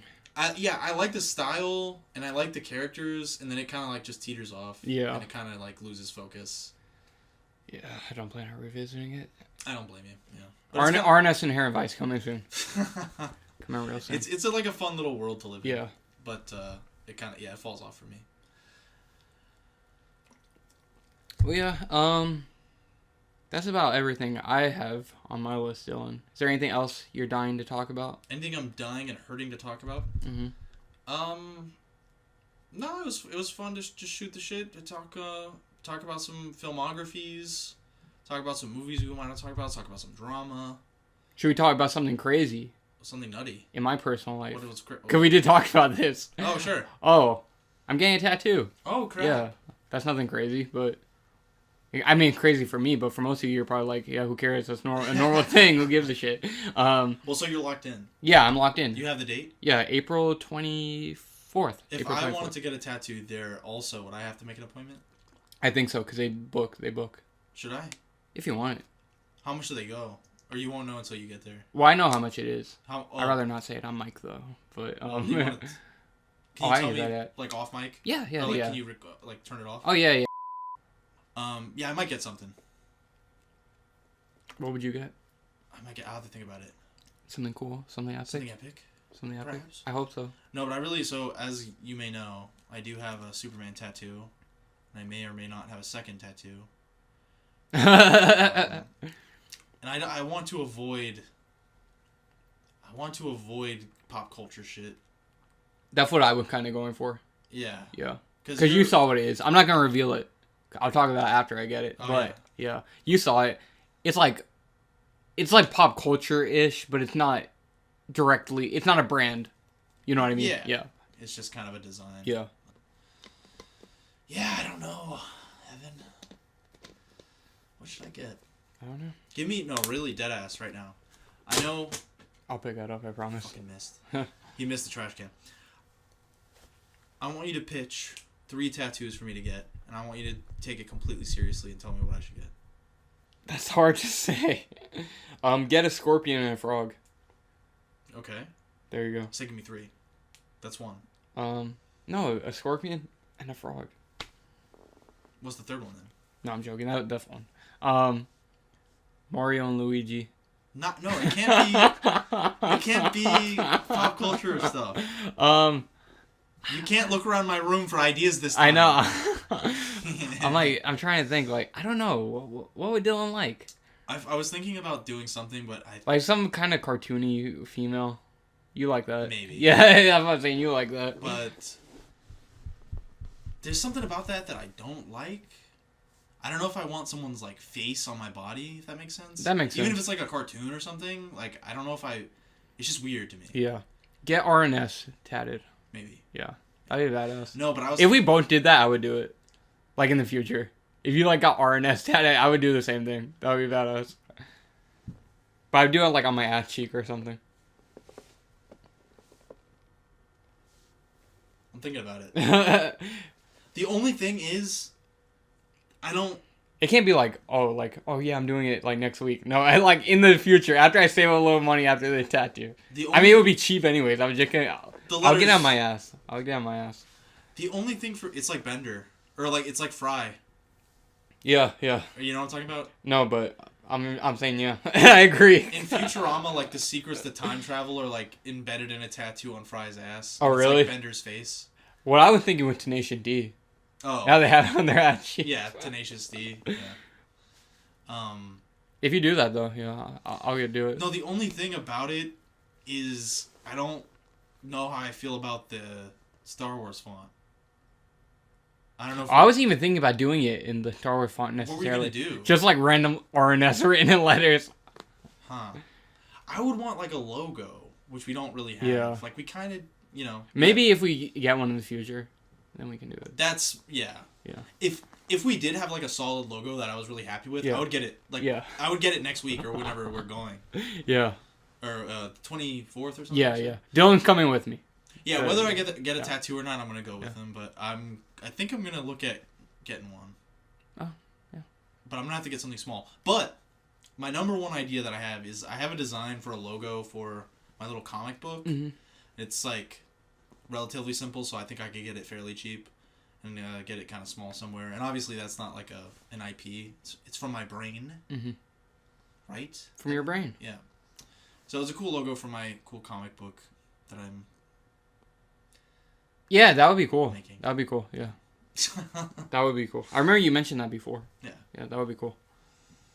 So, cool tattoos. Cool tattoos. I'll have to sleep on that though, because I actually really do want to dude. Getting tattoos is fucking awesome. Is it really? This would be my first one. For those you don't know, I haven't gotten one too. It's my first tattoo. It's just like. Oh my god, that fucking needle piercing your skin. Oh my god. Scar. No, but it's like to me it's like almost the most relaxing thing in the fucking world. I don't know why. It's like basically because it's just like you're getting something like really exciting. It's like going out and buying a new phone or like buying a PS4 or something, but simultaneously you have to sit there and be still and just relax. And you're also getting something very exciting. So I don't know, it's just a very relaxing, fun experience to me. Yeah. It's really cool. Really cool. I'm excited to see your tattoo though. I'm excited. I'm very excited. That's gonna be awesome. Yeah. But you're 100 about it. Yeah, I already made the appointment. So you just like... Cause I found this artist on Instagram. And I really like their art a lot. And I saw, oh yeah, my books are opening for April. I was like, oh shit. Let me hop on that. So I just DM'd her. Did you, like, there was a price guide? No, I was just talking to her on Instagram. Got, like, quote, we just started talking on Instagram. Yeah. I'll have to message her. Yeah. Well, you already sent her page, didn't you?